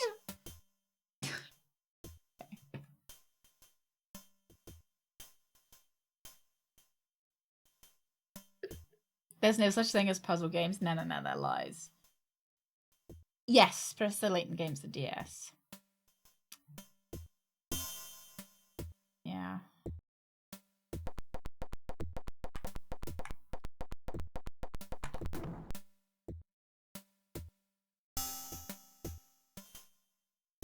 What's everybody's favorite flavor of Jello? Mine's strawberry. No, we don't often. We don't often eat jelly here. We don't call it Jello either. We call it jelly. Because what you guys call jelly, we call jam. Hi, sweetheart. Yeah, cutie. I don't think so, Sex. I don't think so. What do you guys call jam? What do you guys call jam?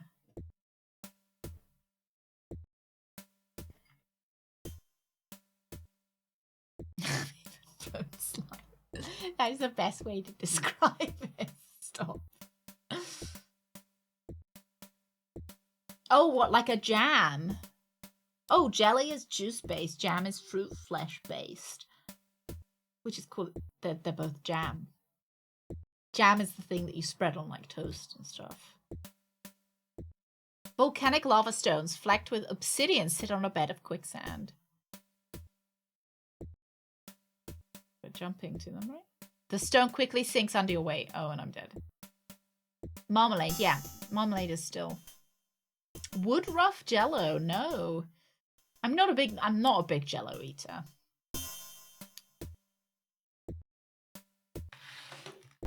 This song is the jelly. There we go. Cool, blimey, governor. This song is a real banger.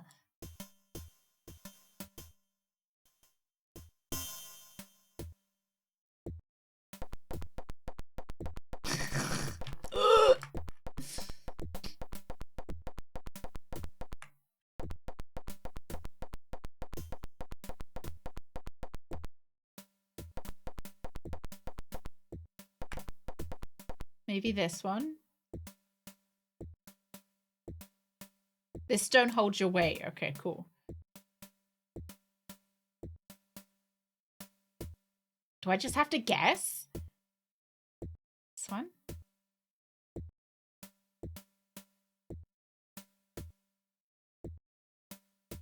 shit. Not that one then. Is the green jello? In the UK, green jello would just be lime flavored.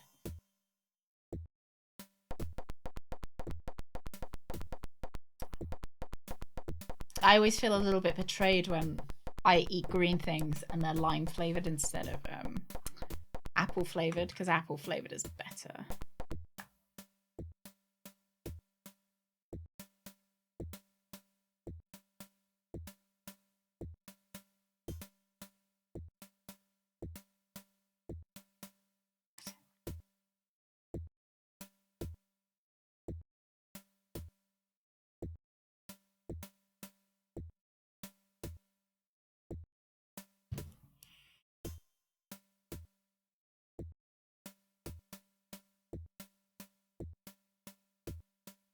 This one?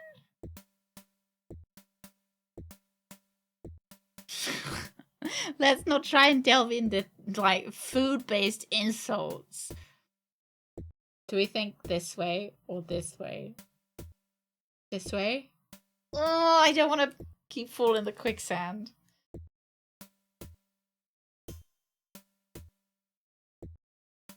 Go forwards, bigger stones. Forwards again, big stones. Oh my god. This one then. No! I should have saved! I should have saved. I've already forgotten. I should have saved. Yeah. Oh shit, and I just got squashed.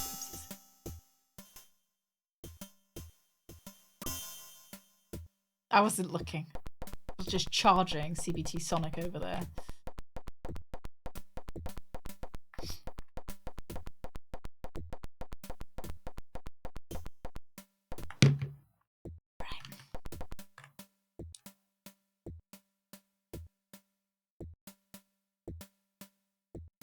Oh, ball sacks.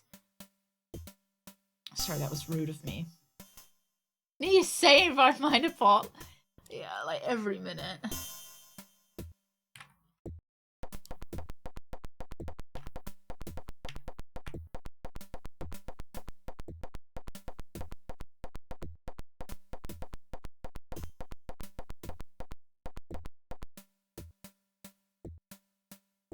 I think it's this one. And then this one. And then is it 2 up the middle? And then we're moving to these ones. And then 1, 2. And then was it...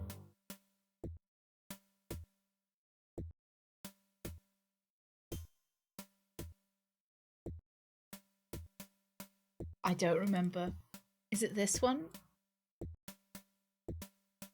Save! Oh my god, save. Save, goodness me.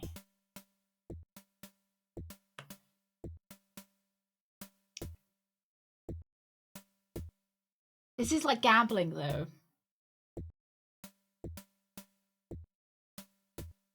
This one. Forwards. Ooh!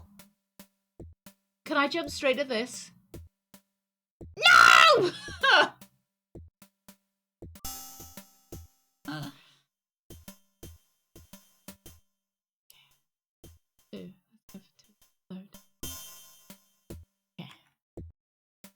It was this one, right? Yeah.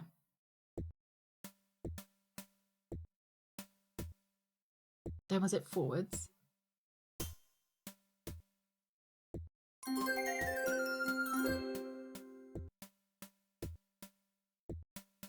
I'm invested in the Pixel Death Gamba. This would make quite a good emote as well, wouldn't it? The little hand. Gigantic. Thank you very, very much. Thank you so much. 500 biddies. Thank you. Thank you. I think it's gambling because, you know, it raises my heart rate.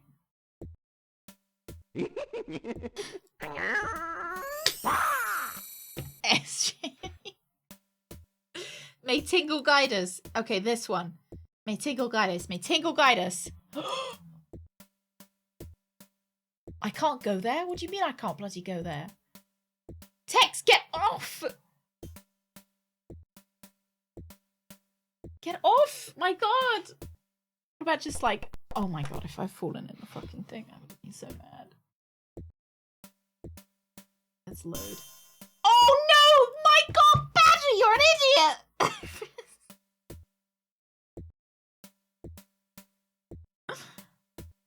I pressed load instead of save. I even said it. Yep, just let's load. Oh my god.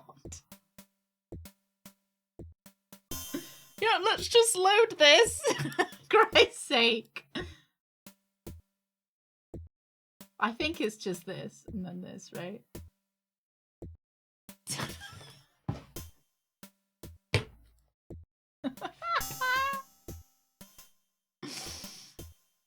I did. I loaded instead of saved.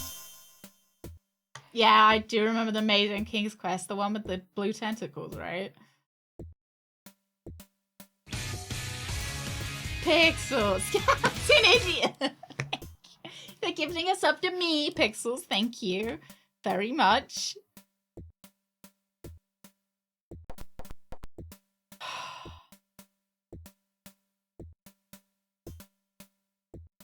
I'm just gonna save this one.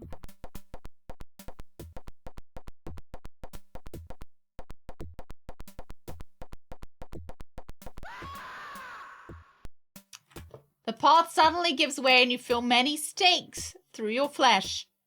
How do you like your steak? How does everyone else like their steak if you do eat steak? What's the general consensus? Oh, absolutely, Haley. I would like to be comforted. Medium. No, I don't really eat steak. Not my fave. Oh my god, look at that little cutie. What a cutie! Okay, that kills me as well. I very much like that emote, Haley. If I was gonna have steak, I prefer medium rare. Or rare. It's one of my favorites. I like it a lot. Doesn't like steaks.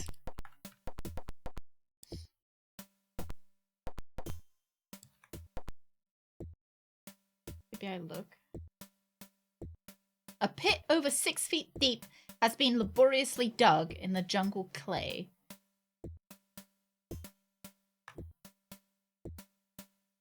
Hey Def, good morning. Is this game good? Yeah, it's better than, I would say it's better than the other Tex Murphy games, just in terms of ease. Like, as much as I liked Mean Streets, I liked how much you had to write stuff down, and I really felt like I was the detective in that game.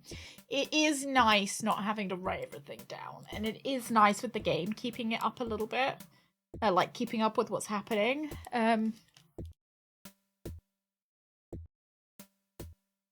Well, we haven't had any gunfights either, which is also nice. And I think it's slightly shorter. I don't remember how many episodes. Do we call these episodes? How many episodes we played? How many streams we played of Tex Murphy last time? But this, we are just over a third through it, I think. So I feel like it's going to be slightly shorter, which I think is a good thing. And I like the full motion video stuff. I like that a lot.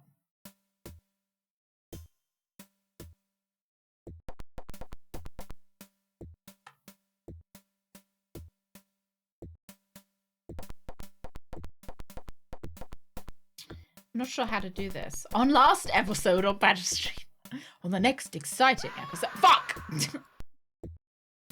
The town with no name. I don't think I know what that is, Stephen. It sounds spooky, so maybe not.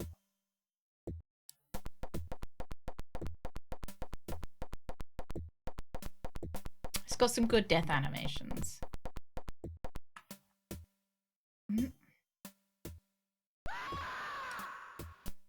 Is there a path through the middle? Go back and get the log from earlier, use it to create a bridge, but I'd have to hold it over...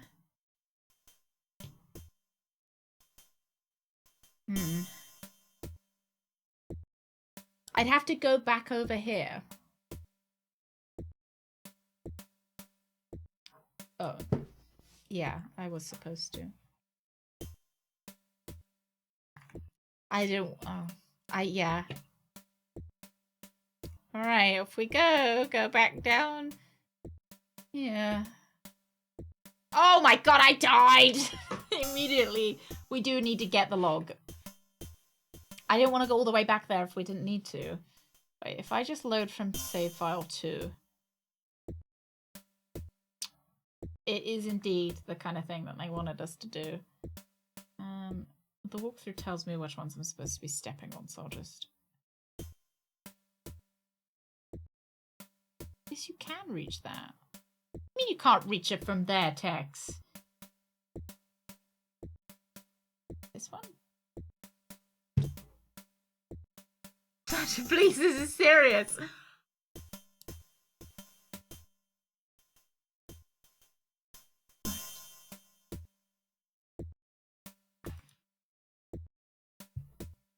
Accept death while be at least on the correct side.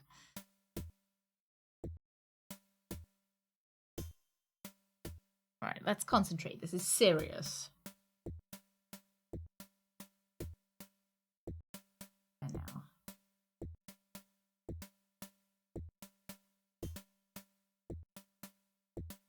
I fucked it. I even have something telling me which ones to stand on, and I still... What are we loading with number 1 here? Oh, maybe we just load here. This is fine. Because obviously I'm supposed to put this giant log up my ass. Obviously. Tex bends over. Inserts log. Off he runs. Right, I think I'm going to be able to remember this. Why did he just walk over it?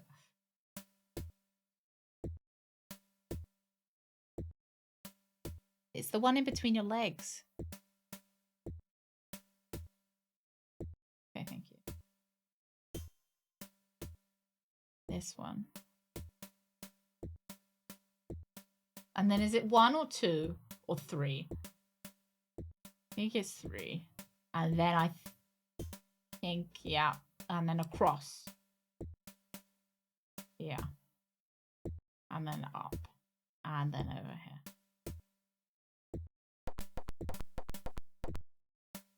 Now we save. Onionish, good evening. Good evening, good evening. You've come just in time to watch our success. Yeah, honestly, as a kid, I really expected quicksand to be more of a problem in my life than it actually was. You know, because I'd watched so many, like, Bear Grylls. Or, like, you know, cartoons and stuff where they'd be constantly dying to quicksand. And it's never been a problem.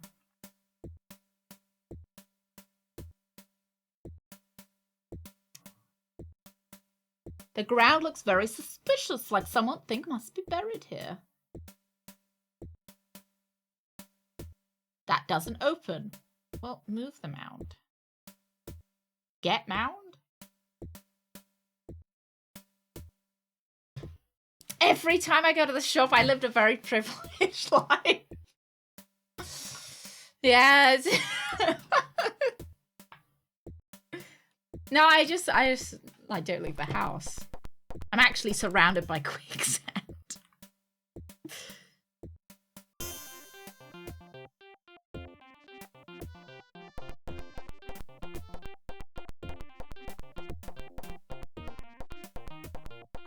Was I supposed to grab the... I'm sure it's fine.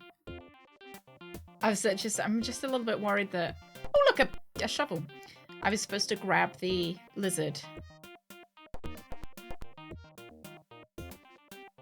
A blue and white privacy screen partially hides the bathtub. A purple chest. It once belonged to a famous Martian explorer, Neil Galloway. An aging sofa sleeper sits fading in the tropical sun. And a makeshift table crudely constructed of plywood and shipping tubes. Ancient rickety ladder back chair.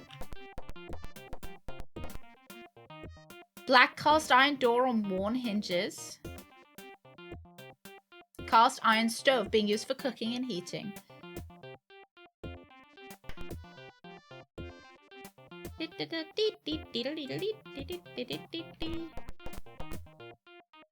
Standard wooden cabinet from Builder's Mart. You're not close enough.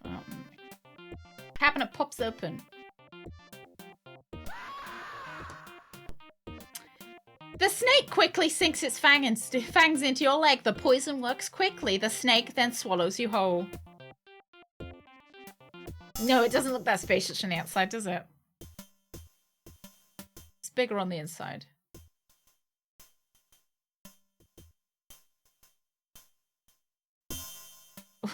Face.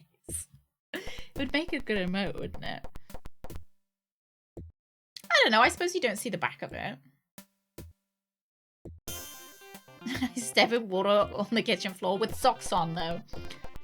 God, I remember stepping in piss with socks on. Terrible. Rick Logan's only true friend, his pet iguana, Skanky. Love that for me, yeah. It was, Greg had just thrown up, and I was going to the bathroom to get, like, some toilet roll or something to clean it up. And I thought, ooh, bathroom floor's weirdly wet. Just assume it's water. And then I wake up in the morning and we talk to Greg's housemates and they're like, oh yeah, someone pissed all over the floor. It was a party. Someone's pissed all over the floor. You know, the toilet is covered in piss. And like the realization dawns on me that what I walked through was not water. It was indeed the piss they're talking about. Which was really great. It's really great. Oh my god! Naked man! Move it back! Oh, he's dead. Oh. Are you okay? Rick Logan's body hangs, eyes bulging, tongue protruding with a look of unspeakable surprise on his face. He's as stiff as a straight crotch. He's as stiff as a crotch. He's as stiff. He's as stiff as a straight scotch. Are you okay? Should I move him? That won't move. Stiff as a crotch.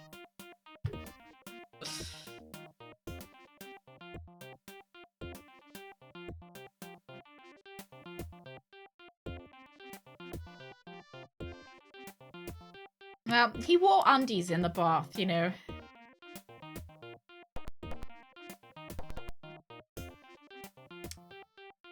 Chest is locked. Can I use, like, the shovel?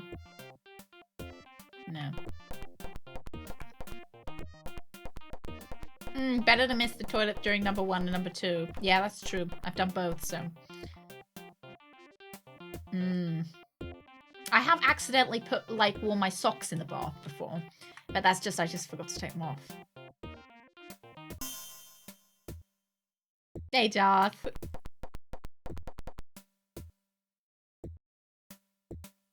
The nasty surprise. You shovel, the shovel easily digs into the earth. Oh, nice, Darth. Oh, I'm glad it fits okay. We got a small rusting metal box lies in the hole. Should we open it? You pry the rusty old box open. The box contains miscellaneous, worthless items and an ad torn from the Martian newspaper. The ad is for the Martian Aerobics Academy. The instructor is Jane Mansfield. I take it.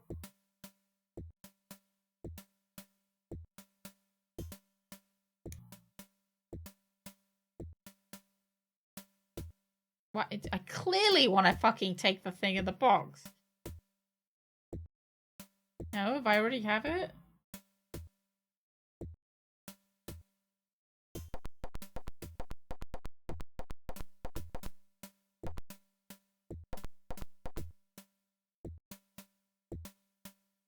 It's probably more in his house.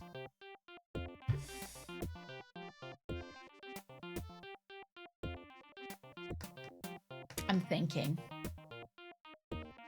I feel bad for the lizard.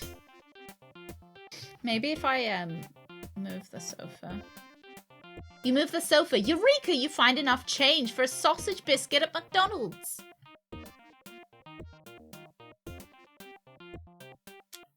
I didn't know they did sausage biscuits at McDonald's.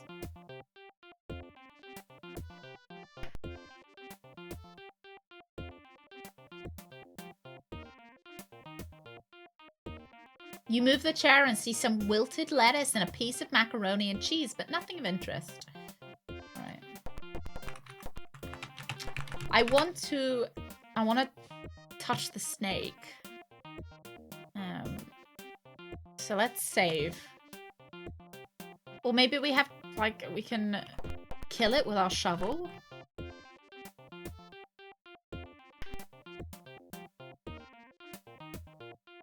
Maybe we can shoot it. Oh shit, I don't have the shovel anymore. Use your gun on the snake!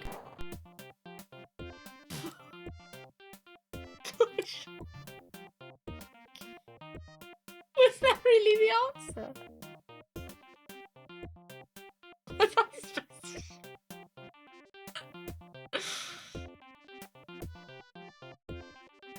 Will you guys judge me if I look... So we're all... Okay, so the place stinks. That's fine. As I suspected... Using the comm link... I haven't checked as the wall cabinet. Snake jumps out as I open it. Since I'm standing at the left side of the hut entrance as far away as I can. You are supposed to use the gun? That's stupid. That was the answer? I did it because I thought it would be funny. A message reads, Dear Rick, if you are still looking for a ride to Mars, meet us at the smuggler's base near the pyramid. The coordinates are 123.45N 56.6E.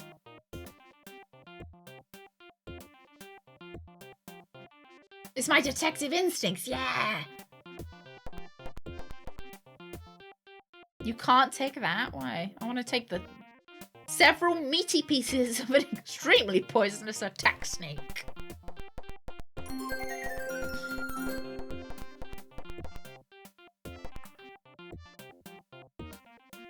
Hello, I'm a sea snake. I just want to be a friend.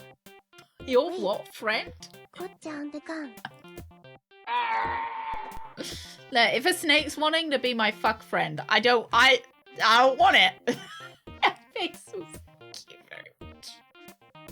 Thank you very much. Chest comes open. Let's have a look. The chest contains some ancient archaeological artifacts, a Mars bar, and a handwritten note that reads potential buyers of the Oracle of Stone. 3 names are listed. Big Dick Castro. Sorry, what?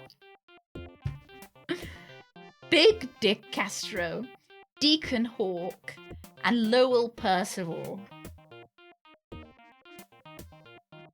Na, na, na, na, na, na, na, na.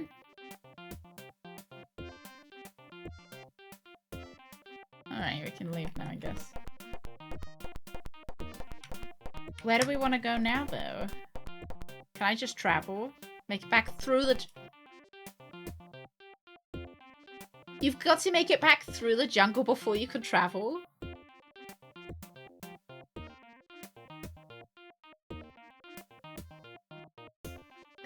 Me wondering if I could leave it for future Badger. I don't want to have to do it. Oh, we've already got a 6. Let's get a 7 in there. Yeah, that's shitty of them, eh? Do I actually have to retrace my steps back to the entrance of the jungle? Oh, no. I'm so sad. Okay. I'll just use the guide to go backwards. Hang on. Hopefully I can retrace it.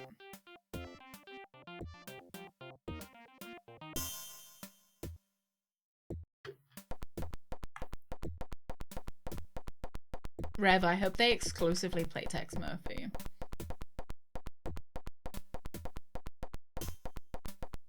Ooh.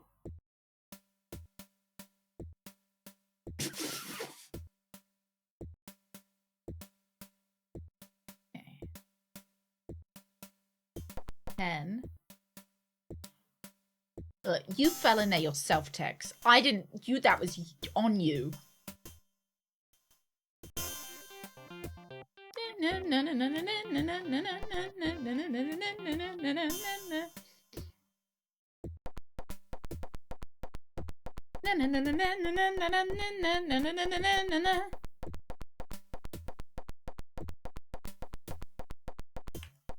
That's here. Here. One more. Right.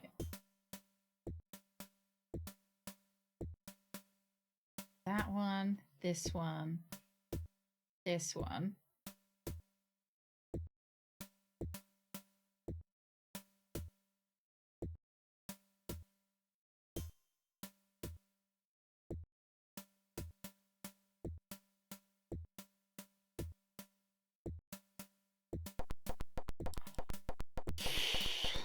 Death is fine, you're back in your office. Maybe that's showing that our office is like an eternal hell.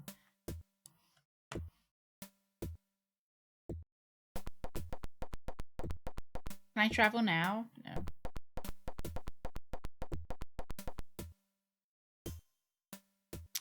Where do we fancy going? I suppose I'm really just setting myself up for next stream. So maybe we could just head back to the Texas office. Yeah, I bet he is. But it's protected from the radiation sac, so maybe it's a good thing. I wonder if we can look through here and see any... No, okay. Oh, yeah, I can.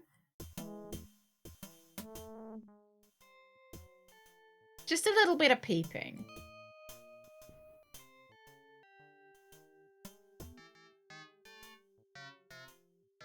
Oh, she's just going for him.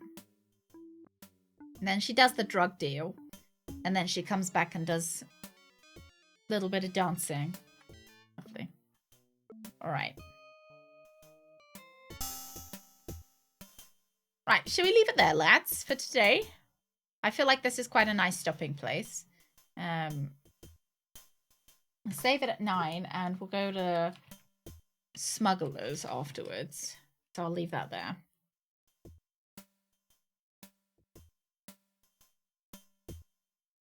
Yeah. That was pretty good. We're like... yeah, just over a third of the way through by the look of it. So that's... We're chugging through it. It might not take us... Save my notepad, even though I wasn't really using it. Might take us like 3 streams or so. No, thank you very much for coming, guys. I hope you enjoyed Tex. We will be back tomorrow with StarCraft Brood War. And then Friday, I guess we'll be playing more Tex. And then Monday will be more Tex as well. And then I've got to think of what else we're going to be playing after Monday. Because we're just really eating through these games. I'm like, oh, it'll probably take us like 2 weeks to get through Tex. It's fine. I don't need to plan what our next game is. Our next Tex game. But we're always finishing them.